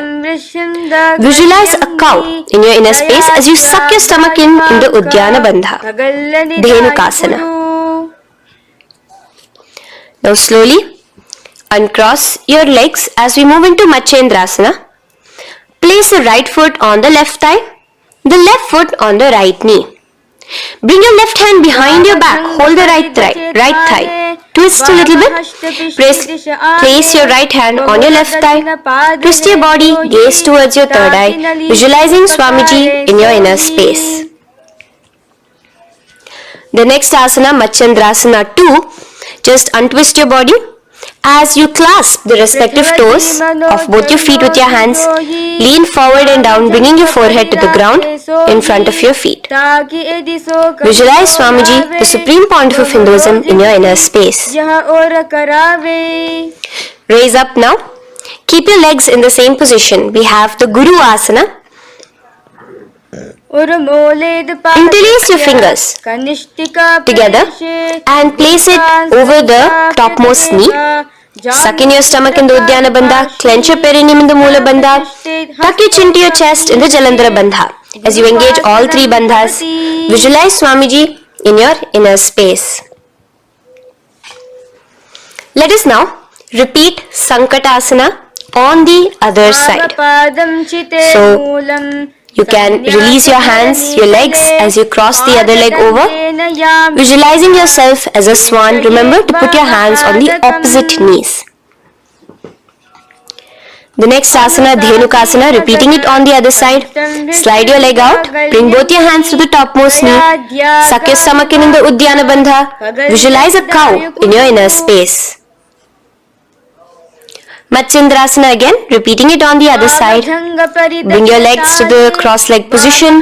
Twist your body around as you gaze at your third eye, visualizing Swamiji in your inner space. Untwist as we enter into Matsyendrasana 2 on the other side. Hold on to your feet, bring your forehead to the ground, continuing to visualize Swamiji in your inner space. Slowly raise up and let us do Guru Asana on the other side. Engage all the three bandhas in the Mahamudra Bandha. Interlace your fingers, place it on top of your knee. Continue to visualize Swamiji, the supreme pontiff of Hinduism, as we do Guru Asana. Now, slowly uncross your feet and place them flat on the ground, knees towards the chest in Pashasana. Keep your hands holding the opposite knees, thighs together, and keep your spine completely erect. Continue the Khechari Mudra, where your tongue is pressed against the roof of your mouth. As you gaze at your third eye, visualize Swamiji in your inner space. Continue the Ujjayi Kumbhaka. As you breathe in and out, make the sound like an ocean. Now in the same position, just bring your chin towards your knees in Bodha Shokasana. Lean forward, gazing at your nose, and visualize Swamiji, the abode of bliss in your inner space. Now raise up and bring your hands, uncross your hands, bring your hands underneath your knees, clasping the opposite elbows in Kurakatasana. Gaze at your nose, visualizing Swamiji in your inner space. Now, in the same position as Kurakatasana, just cross your ankles into Sumati Asana. Toes pointed upwards. Gaze at the nose. Visualize the great sage and Maharishi Sumati in your inner space. The next asana is Dandasana. Extend your feet out straight in front of you. Keep your arms straight above your head. Interlace the fingers from inside out. Let your wrists point outwards. Engage the Mahamudra Bandha, all the three bandhas. As you gaze at your nose in Dandasana, visualize Swamiji in your inner space. The next is Arambhasana. Now keeping your legs straight, release the Jalandhara Bandha and the Uddiyana Bandha, keeping your perineum clenched in Moola Bandha. Lean forward and down. Hold your big toes in the Prana Mudra with your index and middle fingers. Head to your knees. Do here the Nadi Shodhana Pranayama.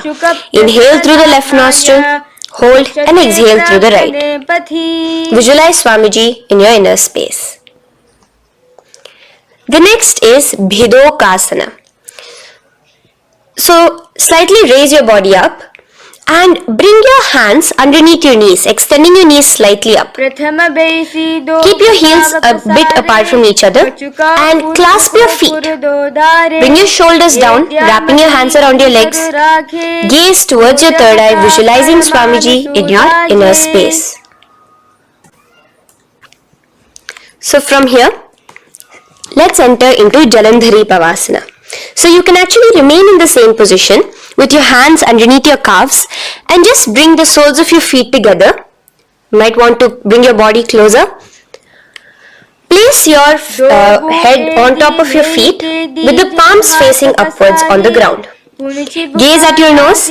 Visualize Swamiji in your inner space. Now slowly bring your hands out from underneath and come to a seated position.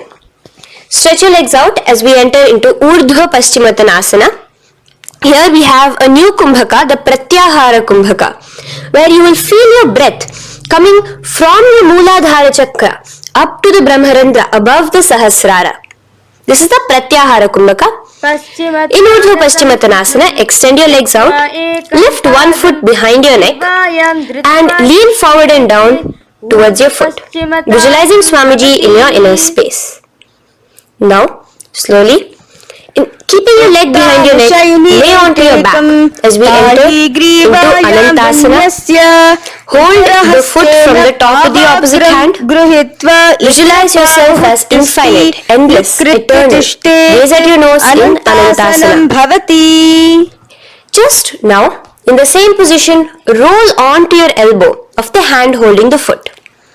Gaze at your nose, feeling in complete control like Swamiji in Ankushasana. Slowly remove the leg from behind your neck. Take a moment to stretch, relax.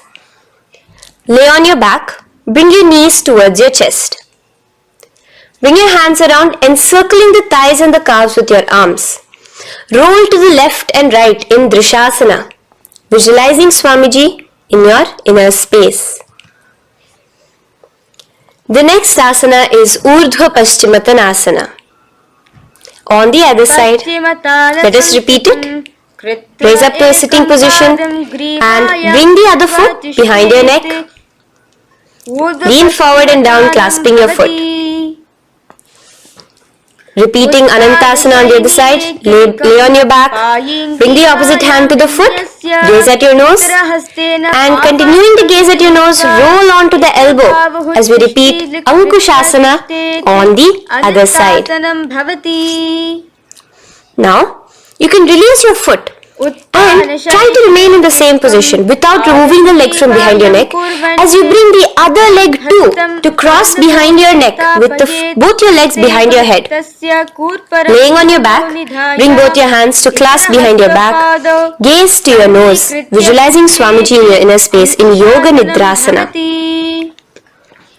As we enter into Atma Ramasana, in the same position you can uncross your hands from behind your back. Bring it up, continuing to keep it underneath the legs. Just clasp it behind your neck. So you can bring your legs out from behind your neck. Just let your hands interlace behind your neck, gazing to your nose, visualizing the Atma Rama, Bhagavan Mahavishnu within you as your soul blessing you, as you gaze at your nose in Atma Ramasana. Now, you can release your hands and legs. Continue to lay on your back as we enter into Kochikasana. Bring your knees to your chest with the soles facing upwards. Extend your arms sideways as you gaze towards your third eye, visualizing Swamiji in your inner space. Now, from Kochikasana, keep your arms reached out to the sides at shoulder level. As we enter into Jatara Parivritti 1, keep one knee bent, twist it and bring it to the ground on the opposite side with the other leg extended straight. In Jatara Parivritti 2, keep both the knees bent to one side. And in Jatara Parivritti 3, keep both the legs straight to one side. Throughout this, keep your head looking in the opposite direction. And let us repeat this on the other side. You can bring your knees back to your chest. Let your legs out, go to the other side and do Jatara Parivritti 1, 2 and 3. The next asana is Dvipada Pitham. So now from Jatara Parivritti you can bring your feet down, lay on your back with your knees pointed upwards, feet flat on the ground. Extend your hands holding your ankles and lift your hips up. Engage the Jalandhara Bandha automatically as you raise your hips up. Gaze at your nose, visualizing yourself as a bridge in Dvipada Pitham. Now in Paryankasana, so you can lay back onto the ground and place your feet flat. Bring your arms over your head, placing the hands flat near your shoulders with the fingers pointing towards the feet. Lift your entire body up and off the ground in Paryankasana as you visualize yourself as sturdy as stone furniture. Lay back down slowly as you bring your hands out. Keep your knees to your chest here and your hands on the shoulders as we enter into Svottanasana. Visualize you laying on your back as a playful dog. Move your hips in the circular motion. Do the Sahaja Kumbhaka. Now let us enter into Viparita Karani. First, bringing your arms out from behind your shoulders. Let your arms be extended by the side of your body. Use the strength of your arms, palms flat on the ground, to push your body, your upper body, your lower body off the mat. And keep your legs straight above you, extended. Move your legs around and around in Viparita Karani. Automatically the Jalandhara Bandha is engaged. Breathing during the Jalandhara Bandha is the Murcha Kumbhaka. Visualize Swamiji in your inner space. The next is Viparita Karani 2. In the same position, just stop the rotational movement of your legs. Visualize Swamiji in your inner space. Now, as we enter into Langalasana, just let your feet from the top rest onto the ground above your head. Interlace your fingers in the Payusha Mudra behind your body. Visualize yourself as a plow in Langalasana, continuing to engage the Jalandhara Bandha. भूमिं कर्षयेत् लङ्घलासनं भवति. Now, in Shaita Paschimottanasana, bring your hands out from behind your body and hold on to the toes above your head. Keep your legs and hands completely straight. Visualize Paramashiva as Shaita Paschimottanasana is one of the 84 different asanas directly revealed by Paramashiva himself. Continue to do the Murcha Kumbhaka, inhaling and exhaling with the Jalandhara Bandha. Clasping your toes now, spread your feet wide apart from each other in Supta Konasana. Visualize Swamiji in your inner space. Bring your feet back together as we enter into Chakrasana. Clasp your ankles, keeping your legs and hands completely straight above your head. Visualize yourself as a chakra, a wheel in Chakorasana. Now slowly rest your back onto the ground. Keep your legs raised up in Supta Prasarita Padangushtasana. Clasp the respective toes in the Prana Mudra with your index and middle fingers and spread your legs out wide apart from each other. Visualizing Swamiji in your inner space, restart the Ujjayi Kumbhaka where you are inhaling and exhaling, making the sound of an ocean. Bring your feet together in Supta Padangushtasana in the same position, continuing to visualize Swamiji in your inner space.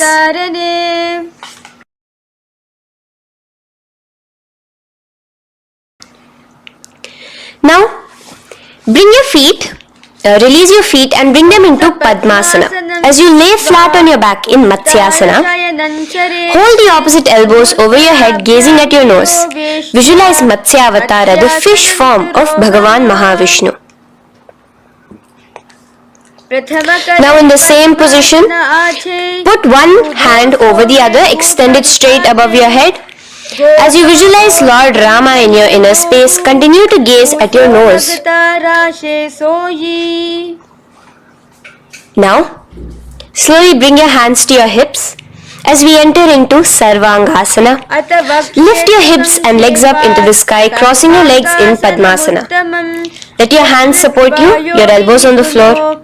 Do the Jalandhara Bandha as you gaze at your nose in Sarvangasana. Now, bring your hips back onto the ground in Vrishchikasana.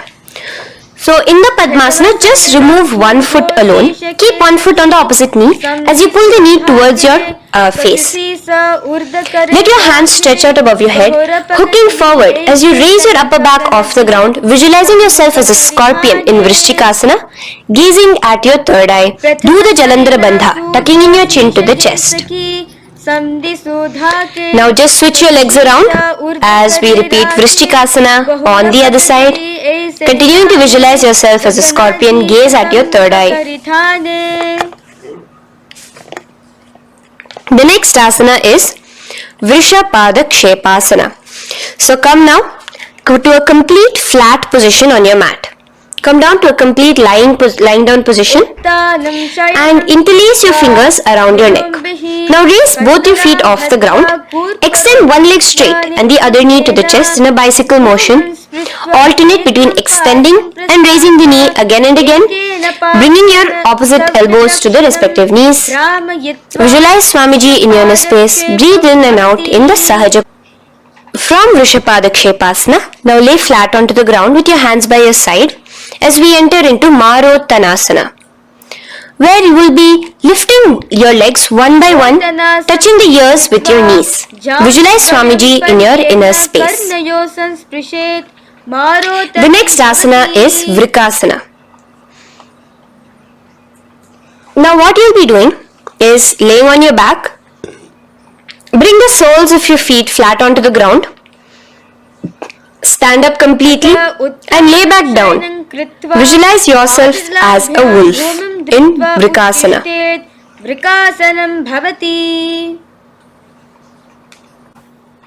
Now come back to a seated position as we enter into Luthasana, where you are going to be quickly throwing your legs above your head as you roll over completely, finishing in a prone position. Do this a couple of times. Come forward, roll over. Come forward and roll over again. Visualize Swamiji, the supreme point of Hinduism, in your inner space. Now, take a moment to relax. Lay on your belly with your toes extended in Sarathasana. Keep your hands onto the ground by your shoulders. Now here, contract your lips and make a sound like a flute, whistling while inhaling. Visualize yourself as a ratha, as a chariot carrying warriors into battle for dharma on your back. Now from Sarathasana, let us enter into Dehalyulanghanasana. So place your palms on the ground and bring yourself to a plank position. Jump your leg forward and back between your arms, visualizing Swamiji in your inner space. Jump forward now. When your hands and when your legs are between your hands, stand tall. Holding your toes with your hands, walk back and forth. Visualize yourself as a wise 60-year-old elephant in Jatyasana. Now come to a standing position. The next is a beautiful Karana, the Lolitika Karana. So keep your knees bent, feet pointing outwards again in the Aramandi position. Bend your elbows, keeping your hands at the chest level. Now swiftly move your arms across the body, bringing it back to the center and tilt your head back. Opening your chest up towards the sky, move your head in all the directions. Now stand back straight as we enter into Sarpasana. So stand erect like a rod with your arms by your side, hands touching the thighs. Visualize Devi, Kundalini, raising up and curling upwards around your body in Sarpasana. The next asana is Ushtra Sadanasana. Lean forward and down, standing on top of your palms. Begin to move and walk like a camel, visualizing yourself as a camel. In the same position, continuing to walk around, switch your visualization to visualizing yourself as a horse as you start to walk around like a horse in Ashvasana. Now raise up tall as we enter into Kapoti Nitakasana. Interlace your fingers behind the back, pulling them down towards your calves. Open up your chest. Keep your hands in the Parashamudra. Visualize yourself as a soaring bird diving down in Kapoti Nitakasana. Now, stand tall as we enter into another Karana here, the Tala Pushpaputam Karana. Bring yourself to the Aramandi with your hands in the Namaskara Mudra. Simultaneously now, open up your palms while raising one heel off the ground, slightly lowering the waist and shoulder of the heel you have raised. Visualize you're offering a bouquet of flowers to Paramashiva as you come back to a standing position and repeat this on the other side. Let's do this a few times, offering flowers to Paramashiva. Now, come to a standing position. Stand straight and bring your hands together in the Namaskara Mudra. Slightly lean forward. Visualize yourself as a rhinoceros. Your hand is the horn as you gaze at your nose in Khadgasana.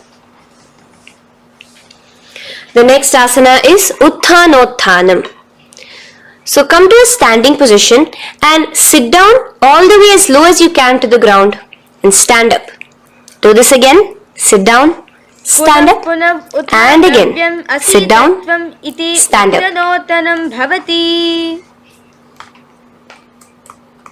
As you gaze at your nose throughout this. The next asana is Musalasana. Now come back to a standing position. Raise your hands above your head, tall as you jump up and down repeatedly. Visualize yourself as a mace. Jump here in Musalasana. The next asana is Uchirshaka. So come back to a standing position. Pull the sole of one foot towards your belly. Now with the other leg, sit down and stand up.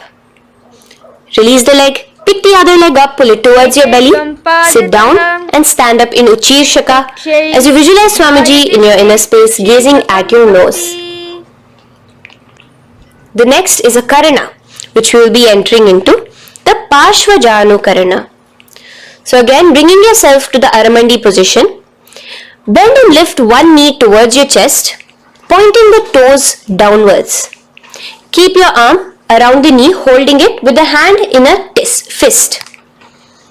Let the other hand hang down on the thigh, wrist twisted, fingers pointing inwards. This is the Parshvajanu Karana. Now slowly release as we enter into Tandavasana. Stretch one leg out straight in front of you as you alternate between sitting and standing. Visualize yourself fiercely dancing as Paramashiva. Raise the foot to the inner thigh of the opposite side. As we enter into Brahmanasana, let your hand be resting by the sides. Keep your standing leg erect like a rod. Visualize yourself being blessed by Lord Brahma. Now, you can bring the left foot around the right knee and rotate it, tucking the left toes on the other side of the right calf. Simultaneously cross your left arm below the right, bring your palms together in the Namaskara Mudra. Visualize yourself as Lord Garuda in Garudasana 3. Now slowly uncross your legs and hands as we enter into Ekapadasana, coming to a standing position. On the right leg, bring your left foot to the opposite thigh with your hands relaxed by the knees. Now take a hold of the raised foot with your hand in the Prana Mudra. Stretch your leg out wide, out to the side and rotate your body quickly on the standing leg. Visualize yourself as the North Pole star in Dhruvasana. From here now, in the foot which is in your hand, just slowly, once you finish the rotating movement, in Trivikramasana, bring it up towards the back of your neck. Stand as tall as you can and alternate between sitting and standing. Visualize Bhagavan Mahavishnu in your inner space. Now you can take the leg out from behind your neck and stand straight. As we repeat the Parshvajanukarana on the other side, bring your knee up to your chest, clasp your knee in a fist while the other hand comes to the opposite thigh. Hold there for a second and stretch your leg out. In Tandavasana, sit and stand. Visualize yourself fiercely dancing as Paramashiva. Bring the foot to the inner thigh, standing straight like a rod. Get your hands by your sides. Visualize yourself being blessed by Lord Brahma. In Brahmanasana on the other side. Move into Garudasana 3 on the other side as you rotate your leg over, your hand under. Visualize yourself as Lord Garuda. And uncross yourself as we move into Ekapadasana on the other side. Bring your foot to the inner thigh, to the root of the thigh, and stand straight. Clasp your toes, stretch it out as we go into Dhruvasana on the other side. Visualize yourself as a pole star rotating quickly. Come back to a standing position and bring your foot behind your neck. In Trivikramasana, sit and stand. Visualize Vishnu, Bhagavan Mahavishnu in your inner space. Now, stand tall as we do the Samanakha Karana. Stand with your feet close together, toes slightly pointed outwards. Keep both the hands to the side of the body. Take a moment to breathe in and breathe out and relax. Now, slowly relax and from the standing position, slowly bend forward, bringing both your hands underneath your knees. Now once you have squatted down fully, interlace the fingers together in the Parashamudra. Bring that interlaced fingers in front of your navel. In Gorakanjali Asana, visualize the great sage Goraknatha, the founder of the Natha Yoga Hindu Sampradaya. As you do the Jiva Chala Kumbhaka, engage the Moola Bandha. The next asana is Kanchyasana. So now just slowly unwind your hands from each other, from your navel, and now bring your hands from the opposite side inwards underneath your calves and wrap your hands around your back. Hold them together in the Parashamudra. Keep your body, your upper body upright, visualizing the supreme pontiff of Hinduism in your inner space. The next is Bhairu Asana. So slowly unclench your hands and bring them out from underneath your legs.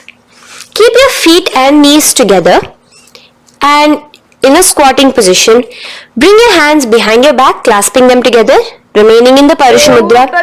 As you gaze at your navel center, visualize Bhagavan Kala Bhairava, the Lord of Time, in your inner space. The next asana is Varahasana. Now to gain your balance, you can lightly spread your legs apart and bring your hands to the back of your behind you in the Anjali Mudra. Palms together. Visualize a boar, one of the 10 incarnations, the Varaha Avatara of Mahavishnu, gazing at your nose. Now slowly relax. Bring your hands out from behind you as we move into Pripithasana. With your hands in the Prana Mudra, with your index and middle fingers, clasp the respective big toes and come to a half squatting position where your hips are at your knee level. Visualize Swamiji in your inner space as you do this asana, Pripithasana. Slowly let go of your feet and place your palms flat on the ground in front of you with the fingers wide for balance. We're going to be balancing here in Bakasana. Place your knees on the back of your arms.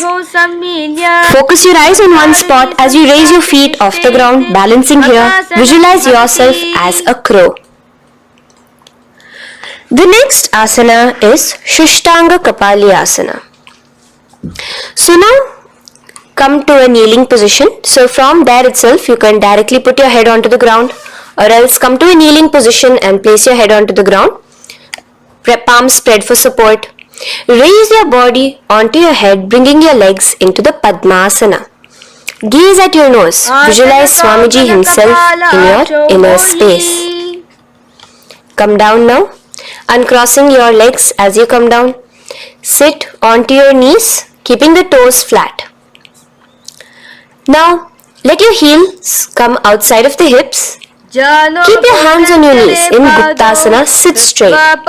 Keep your gaze on your nose. Visualize you're sitting in the sacred secret seat with Paramashiva and your Guru, Swamiji himself. Now we are going to be kicking up into a handstand. So get ready, place your palms on the ground, fingers wide for support. Do take support of a wall if you need it. And lift your body up straight above your hands. Visualize you are a tree in Vrikshasana 2 with deep roots into the ground. Breathe in and breathe out slowly. In the same position as we move into Shibhu Asana, switch your gaze to the third eye. Hold it there for a few seconds and relax. Bring your feet back to the ground. Now lay flat onto the ground in a plank position and slowly lower your body towards the ground and push yourself up again. In Matsyasana 2, go down and come up, visualizing yourself as a fish. The next asana is Sarpasana 2. So here you are going to lay prone, completely flat now. You can lower yourself to the ground.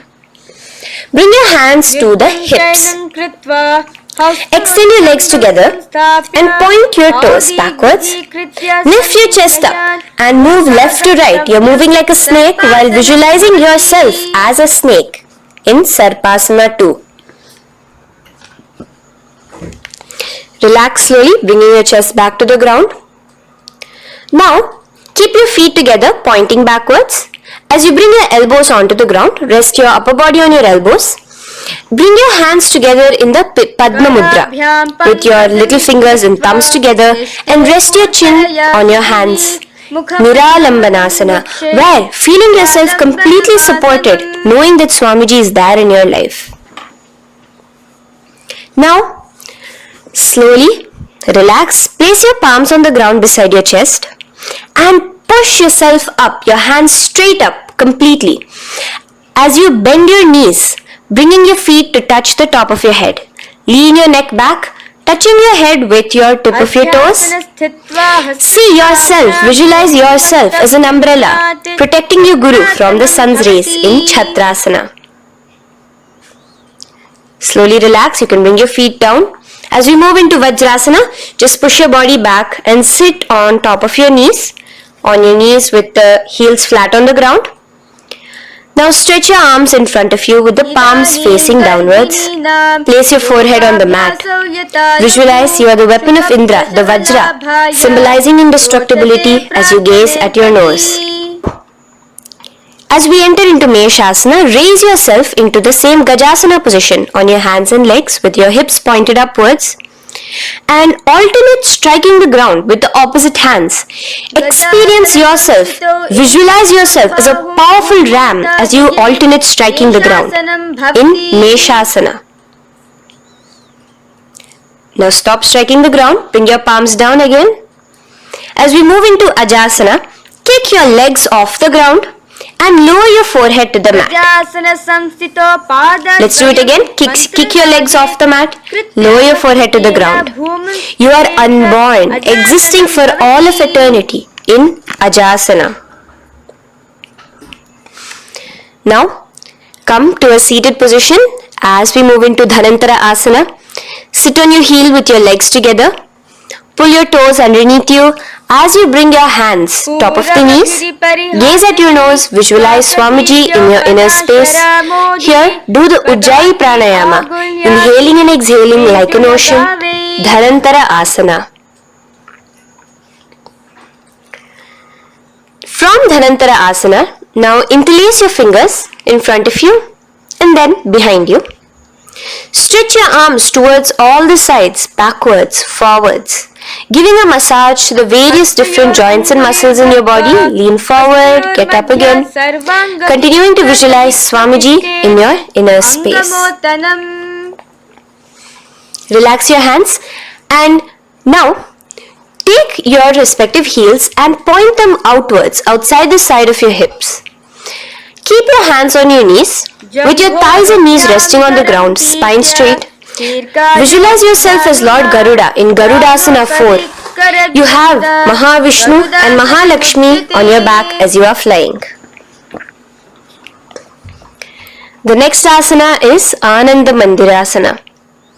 Now you can continue to remain in the same position. You can bring your feet pointing inwards. Use your hands to clasp underneath your ankle. Make sure your knees are spread out wide. Gaze at the third eye. Visualize residing in the blissful space of a temple. You are in a temple in Ananda Mandirasana. Now, as we move into Mandukasana, keep your knees wide and sit on top of your ankles. Your hands underneath your knees. Gaze to your nose. Visualize yourself as a frog. Suck in your stomach in the Uddiyana Bandha and remember to do the Manduki Mudra, your tongue, your frog-like tongue, catching the nectar dripping from the Sahasrara Chakra in Mandukasana 2. Now, as we move into Narasimhasana, tuck your toes in and sit on top of the heels. Place your palms on the ground, spread your fingers wide and spread your knees apart onto the ground too. Gaze towards your nose, stick out your tongue and exhale forcefully, visualizing the Narasimha Avatara, the form of Mahavishnu as a half lion and half man. Now just raise up, bring your hands off the ground. Here we'll be doing a new pranayama, which is the Bhishraka pranayama, as we enter into Bhishrakasana. So continue to keep your knees and feet on the floor. As you bring your hand up to your face, make a hollow of your palms and place it over the mouth. Keep your thumbs under your teeth and close your lips. Gaze to your nose. Inhale through your left nostril, exhaling through the mouth. Gaze at your nose again. Visualize yourself as Devi, presiding over any and all minuscule fears you may have within you. Now moving back into the Ujjayi Pranayama, let us do Makadasana. So you can take your hands off your face and slowly remaining in the same position, bring it to your armpits. Bring your fingers to your armpits. Imitate as if a monkey is scratching. As you gaze to your third eye, visualize yourself as a playful monkey in Makadasana. From Makadasana, let's move into Vajra Sangharasana. So you can slowly lift your knees off the ground, just balancing on your toes, sitting on the heels. Bring your hands behind your back and clasp the opposite elbows. Gaze to your nose, embody a diamond. Visualize yourself as a diamond-like strength for yourself and your Sangha. The next asana is Khanjanasana. So now you can uncross your hands. Rest on top of the heels with your knees on the ground. Keep the toes down, ankles crossed behind. Place your palms on the mat to your side. Suck your stomach in the Uddiyana Bandha as you gaze at your nose in Khanjanasana. Now, you can uncross your ankles and just sit with your toes flat. Keep your knees wide on the floor. Rest your hands on the knees. Just relax the Uddiyana Bandha, just sucking in your perineum in the Mula Bandha. Gaze at your nose, visualize yourself as a turtle with a stable body and mind to live for hundreds of years. And without changing anything in your physical posture, just visualize yourself uniting with Swamiji himself in Yogasana. Now, raise up onto your knees, cross your ankles behind your back until the feet are coming towards the opposite knees. Now, bring your hands behind you and hold on to the calves with the fingers inside, the thumbs outside. Gaze at the third eye as you visualize yourself in a space of oneness with Paramashiva himself as Swamiji. Now you can uncross your ankles, come back to us standing on your knees as we enter into Ushtrasana 2. So now in a kneeling position, bend backward, hold your ankles with your hands. Keep your arms straight. As you push your hips forward and tilt your head backwards, visualize yourself as a camel in Ushtrasana 2. Slowly, in the same position, lower yourself onto your back in Jatyasana 2. As you are lowering yourself, experience yourself as a blooming lotus. Bring your head, the back of your head onto the mat. Gaze to your nose. Now, let's move into Viratasana. So, try your best to do this without the support of your hands, but you can use your hand support if needed as you raise up from Jatyasana and back down. Raise up and go back down as you gaze at your nose. Raise up and go back down. Visualize Swamiji in your inner space. Now from Viratasana, raise your hips up higher. Bringing your forearms onto the mat behind you in a short back bend posture. Hold the back of your heels in Kapotasana. Visualize yourself as a beautiful dove, a Kapota, in your as we move on from Kapotasana into Varasana. So stand upright on your knees with the toes tucked. Hold your arms with the opposite hands. Gaze at your nose. This is the boon fulfilling posture. Visualize your boon becoming a reality directly from Paramashiva himself in Varasana. Now, keeping your knees together, toes tucked, just lean forward, bringing your head onto the mat, holding your head with your hands. Visualize yourself as a boar, as the Varaha avatar of Bhagavan Mahavishnu in Varaha Asana 2. Now, just kick your legs off the ground as we enter into Mundasana. Raise yourself up into a headstand posture, visualizing yourself as a lopped tree. Gaze at your nose. Breathe in and out in the Sahaja Kumbhaka. Slowly come down now. Relax. Come to a kneeling posture. Sit on your heels. Bring your head down beside your knees, your elbows adjacent to the knees, your hands holding your head. Exhale through your mouth as you gaze at your nose, visualizing Swamiji in your inner space in Andhasana. Now from here, push yourself off the mat as you come lying prone on your belly. Let your arms be extended straight out and together lift your thighs, arms and chest off the ground, stretching your body, balancing there. Visualize yourself as a locust in Viparita Shalabhasana. The next asana is Kapalasana. So slowly lower yourself back to the ground. Now laying on your belly, bring your arms to your side, palms downwards. Keep your forehead on the ground and your chest on the mat. Only lift your legs up into the air. Only your legs are lifting up.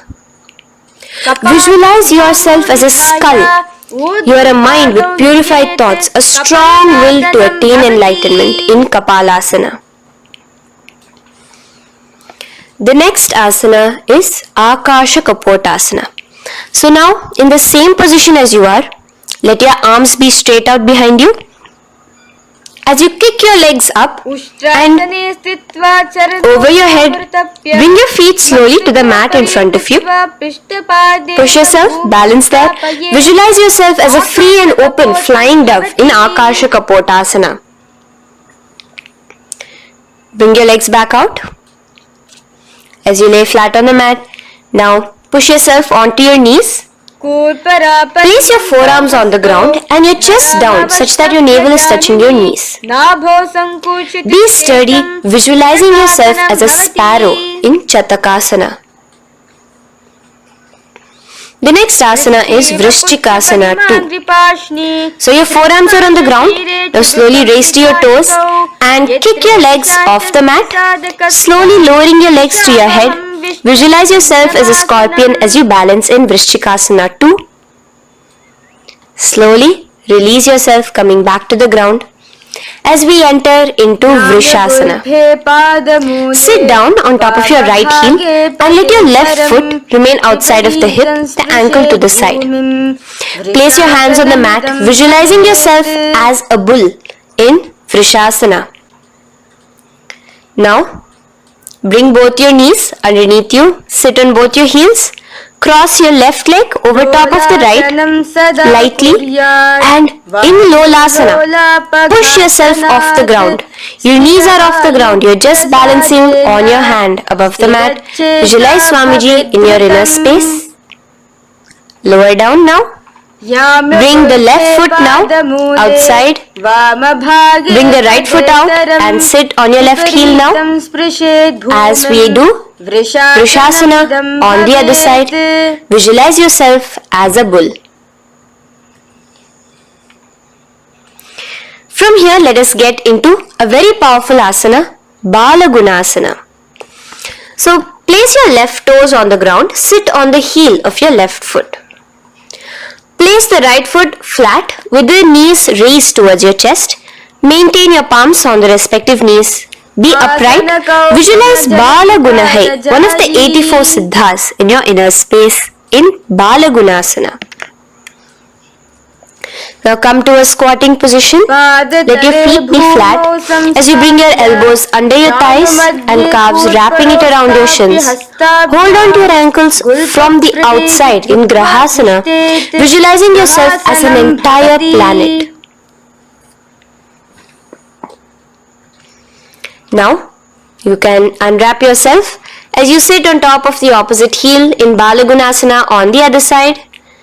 Maintain your palms on the respective knees. Visualize Balagunahai, one of the 84 siddhas in your inner space. Now, sit upon both the toes with the heels up and knees off the mat, knees pointing forward. Now, keep your hands downwards on the respective knees. Keep your spine upright as you visualize Swamiji in your inner space in Utkatasana. The next asana is Vajra Sangharasana. Just spread your knees out wide in Utkatasana. Spread your knees out wide. Clasp the elbows behind your back. Visualize Swamiji in your inner space in Vajra Sangharasana too. The next asana is Anilasana. Now, sit with your feet hip width apart. Bring your hands under the soles of your feet from inside. Your palms facing downwards. Step onto your hands. Keep your arms straight, elbows together at the navel. Gaze to your nose. Visualize yourself able to consume and live off of air alone in Anilasana. The next is Padukasana. So from Anilasana, you can release your hands. Place the back of your hands on the mat with your fingers facing upwards. With your fingers facing towards your body, palms upwards. Step your feet on top of your hands and wrap your hands around your feet like a shoe. Walk around. Visualize you wearing padukas, walking across the length and breadth of the world in Padukasana. Now bring your palms onto the ground. Stop moving around as we move into Kukutodana. Kick your feet up into the air and let them fall back down. Let's go up again and come down. Kick up and go down. Visualize yourself as a rooster in Kukutodana. The next is Viparita Nrityasana. So as you're kicking yourself up, you can go up into a complete handstand posture, which is Viparita Nrityasana. Do take support if needed. And move around on your two hands as if you are dancing in Viparita Nrityasana. Slowly come back down to a standing position. Lean forward and let your feet be slightly apart from each other. Bring one palm down on the mat with the arms straight. Bring the opposite hand to your head and be stable in Kunjarasana. Now just put that hand down as you bring the other hand to your head, repeating Kunjarasana on the other side. Be stable here. Now you can squat back down onto the ground. Keep your feet flat. Hold your respective ankles and lift your feet off the ground in Kadambasana. Visualize yourself as a Kadamba tree, a pious tree that promotes a long life. The next asana is Pavana Muktasana. Now sit back down onto the ground. Bring your knees towards your chest. Let your hands wrap around your knees. Hold it close to your body. Visualize all the excess vata, air, just balancing and releasing in your system in Pavana Muktasana. Now, let us move into Chakorasana. So first stretch your legs out in front of you. Bring one leg behind your head. Now place both hands on the ground and lift your body off the ground while lifting the other leg too, up straight. Visualize yourself as a powerful source of energy. Gaze at your third eye in Chakorasana. Slowly relax back down. Now hold your left toes with the left hand, index and middle fingers. Pull the foot to the left ear. We are entering into Dhanurasana 2. Extend your right leg out, keeping straight. Hold the big toe with your right hand. Visualize yourself as a bow in Dhanurasana 2. The next is Ashtavakrasana. So lift your left leg over top of the left shoulder. After releasing your hands, bring the right foot across and hook it on top of the left foot. Lean forward and down, keep your palms onto the ground. Extend your legs out to the left, lift your head up and chest. You're completely balancing only on your hands as you visualize yourself as a flying crane in Ashtavakrasana. Now slowly relax down. From here, bring your right foot to the left thigh and your left foot flat onto the ground. Knees raised up.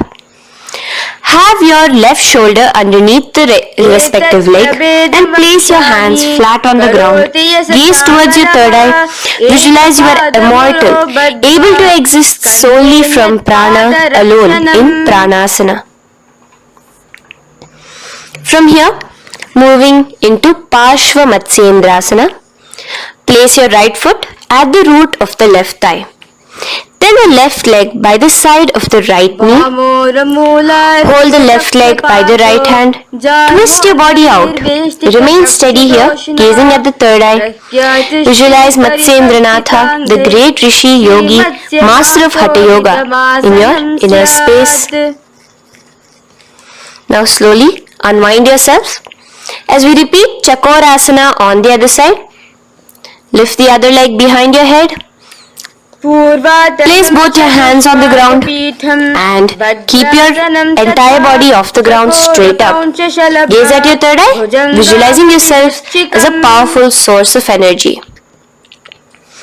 Now relax back onto the ground. Let's repeat Dhanurasana 2 on the other side. Clasp your respective hands with the feet.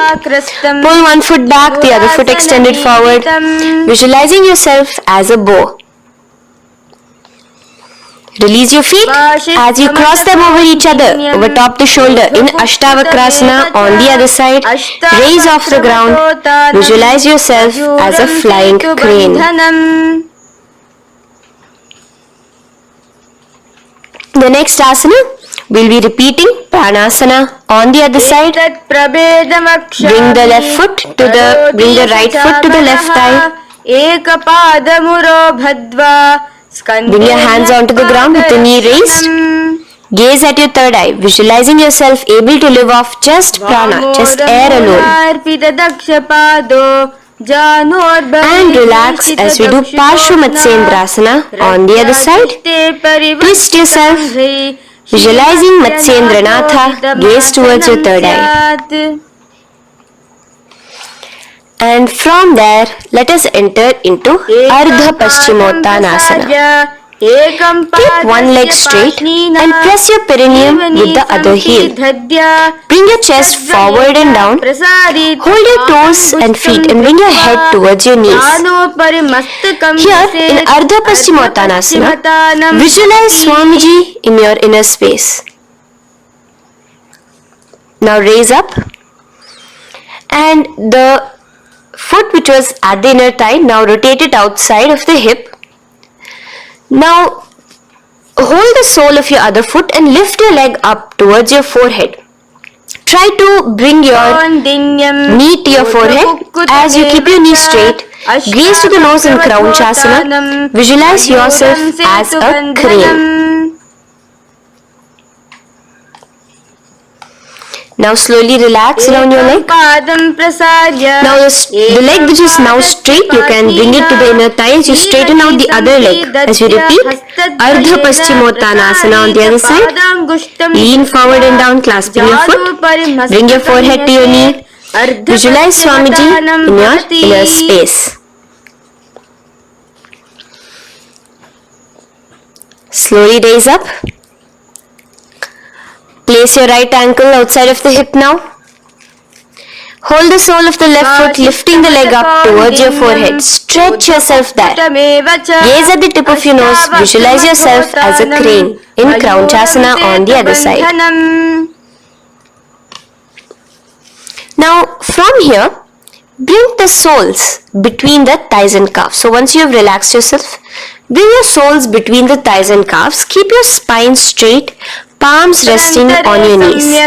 Visualize a swastika, embodying peace, well-being, good fortune and prosperity as you gaze at your nose in swastikasana. Now without changing anything about your position, just take your hands alone. Cover the respective heels with your hands in Gorakshasana as you tuck your chin to your chest in Jalandhara Bandha. Gaze at your nose. Visualize the great Rishi Gorakhnatha, the founder of the Natha Yoga Hindu order.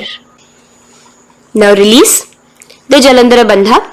Continue to keep the Mula Bandha engaged throughout the whole sequence. As you raise one foot to the opposite thigh, bring your hands to your face in the Shanmukhi Mudra, closing your eyes with your index finger, nose with the middle finger, ears with the thumbs. Gaze at your third eye as you meditate on Swamiji himself, the Supreme Pontiff of Hinduism. Now release the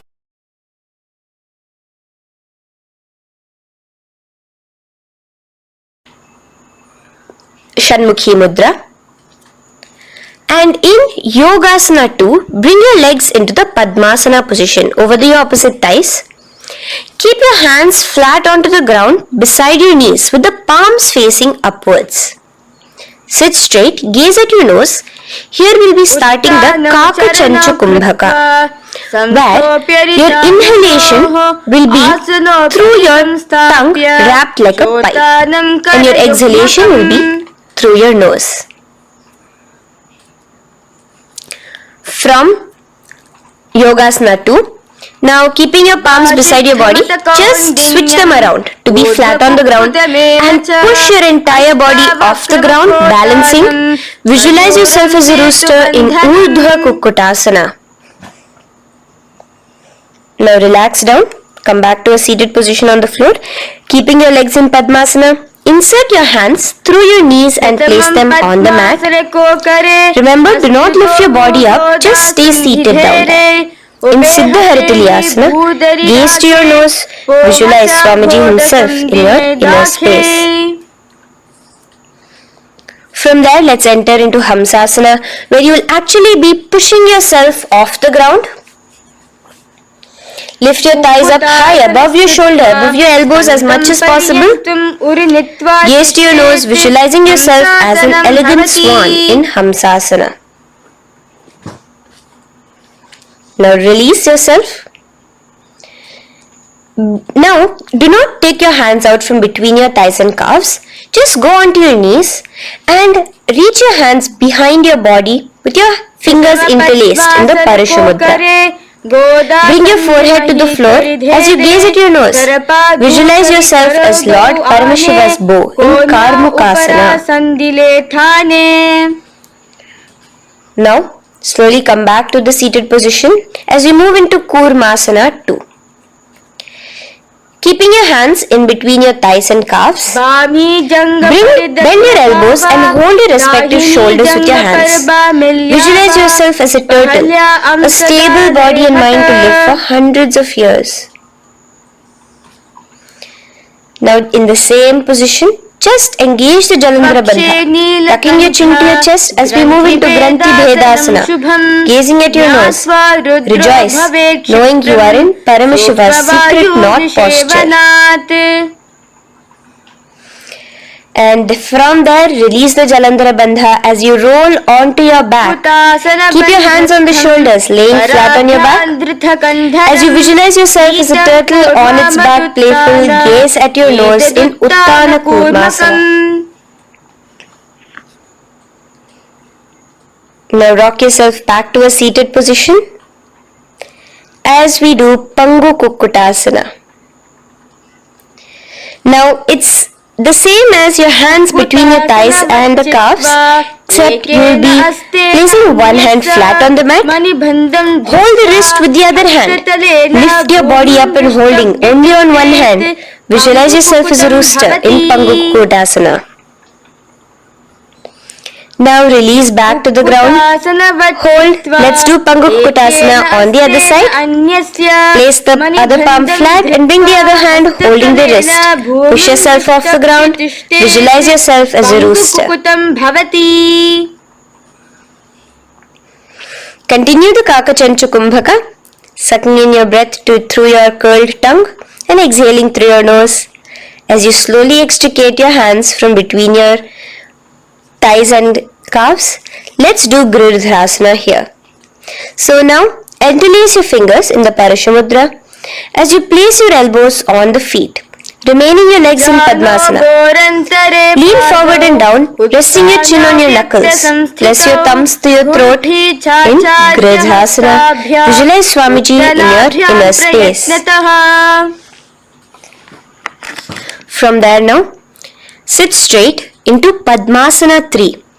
So with your legs in Padmasana, bring one hand over the other near your navel center. Engage all the three bandhas, suck in your stomach, clench your perineum, tuck your chin to your chest and gaze at your nose in Padmasana 3. Slowly now, as we move into Padmasana 4, bring your hands to the respective knees. Release the Jalandhara Bandha and release the Uddiyana Bandha, just engaging the Moola Bandha alone. Visualize Paramashiva in your inner space as you gaze at your nose in Padmasana 4. Now we will be entering into Karmukasana 2.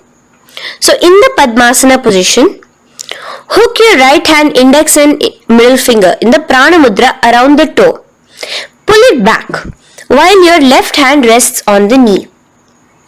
Now, as you visualize yourself as Paramashiva's bow, just release your right foot, bring your left hand to the left toe, right toe, and let your right hand be on the right knee. Now from here, let's do Karmukasana 3. So you can release your toes, cross your hands behind your back, continue to keep your legs in Padmasana, and with your respective hands, cross behind your back. Hold on to the toes in the Prana Mudra. Engage all the three bandhas, suck in your stomach, clench your perineum, tuck your chin to your chest. Visualize yourself as Paramashiva's bow in Karmukasana 3. Slowly relax the bandhas, just keeping the Moola Bandha. Continue to hold on to your toes. Release the Uddiyana Bandha and the Jalandhara Bandha. Switch your gaze to the third eye. Visualize you are Paramashiva's third eye itself. Anything you come across, you just rejuvenate it, destroy it in Dridhasana. Now, try to keep your hands at the toes. If not, just keep your hands crossed behind you as you lean onto your back in Padmasana, where you are entering into the Nagrasana position. Lay flat onto the back, visualizing yourself as a snake, gaze at your nose in Nagrasana. Do the Sahaja Kumbhaka, simple breathing, inhaling and exhaling.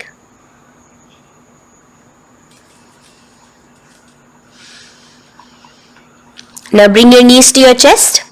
Let your hands wrap around your knees. Slowly uncross your Padmasana and bring your knees to your chest. Bring your hands to the Paramashivoham, the fingers interlocked on top of your knees. As you pull your chin up to your knees, visualize yourself as a ball in Kandukasana.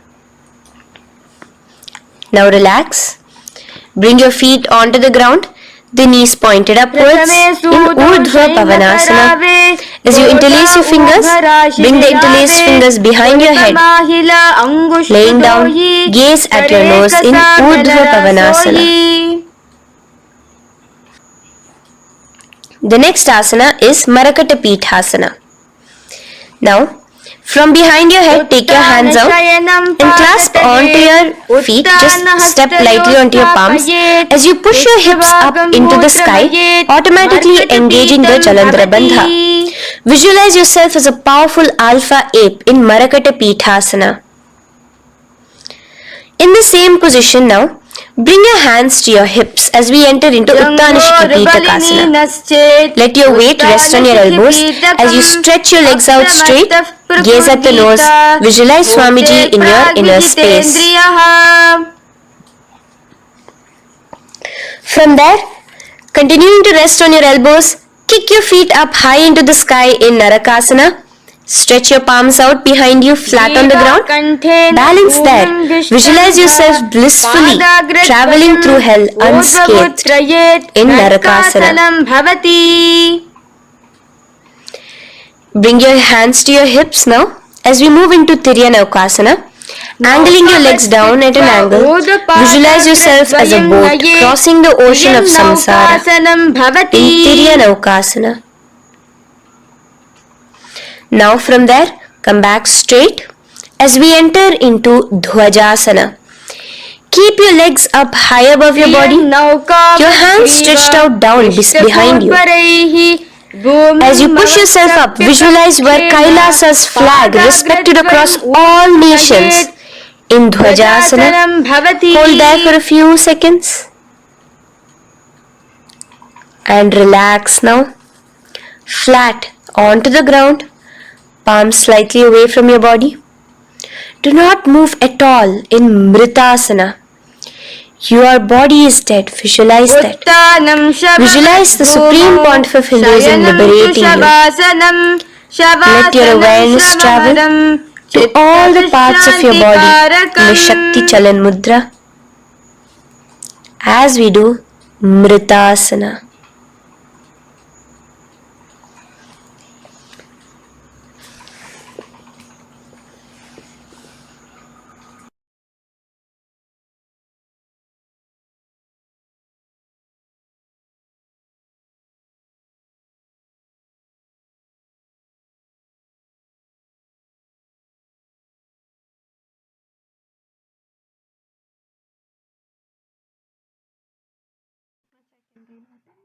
ॐ पूर्णमदः पूर्णमिदं पूर्णात् पूर्णमुदच्यते पूर्णस्य पूर्णमादाय पूर्णमेवावशिष्यते ॐ शान्ति शान्ति शान्तिः हरिः ॐ तत्सत् सर्वं भगवच्छ्रीनित्यानन्दपरमशिवपादुकार्पणमस्तु ॐ नित्यानन्दम्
परमसुखदं केवलं ज्ञानमूर्तिं द्वन्द्वातीतं गगनसृशं तत्त्वमस्यादिलक्ष्यम् एकं नित्यं विमलमचलं सर्वदी साक्षिभूतं भावातीतं त्रिगुणरहितं सद्गुरुं तं Namami. Nityanandam to all the participants, viewers that are here joining us for today's glimpses of Paramashivoham. And this is glimpses of Paramashivoham Day 3 here with us. And last few days, we've been learning various different things that we're actually going to be experiencing in this upcoming season of Paramashivoham. I hope all had a great time doing yoga. How was yoga for all of you? Great. I saw many of you doing the yoga very intensely. That's wonderful. How many of you had breakthroughs into yoga?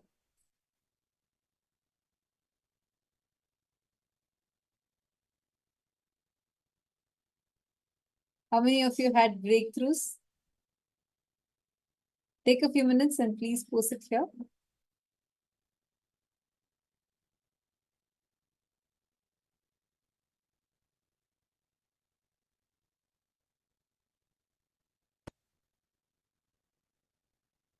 Great. And Ma Yogananda Guru Prasadini, Ma Purushananda, did you also have breakthroughs in doing yoga? Please do share. Great. See,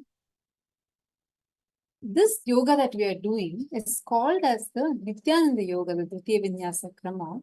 Actually, how many of you feel just doing this yoga itself is so intense without even you realizing you're actually sweating so much?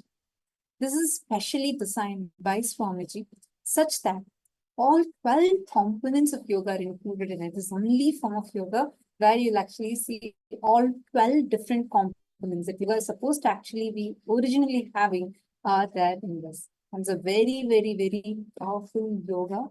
And I hope all of you had a great time doing it. Now let us all enter into the first power manifestation. See, when you are doing this yoga, automatically your inner space is programmed to be in that space of oneness, connecting with Swamiji in the space of oneness. And here, every time you do the Nityananda yoga, directly you get connected with Swamiji and have the ability to manifest powers. Now, we're going to directly enter into the power manifestation round. And here, I'm actually going to be projecting an image for all of you. And you're going to be seeing through your third eye and identifying what is the image I'm actually showing you. Ready? Please sit straight. Set your head, neck, and spine in a straight line. And kindly tie your eyes with an eye band. Request all of you to please come on camera.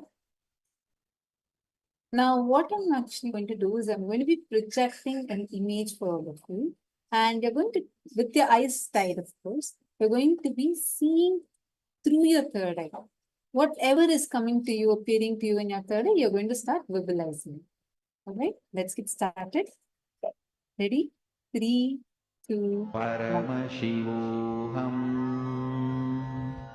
Whatever Swamiji is showing to you in your third eye, start verbalizing it.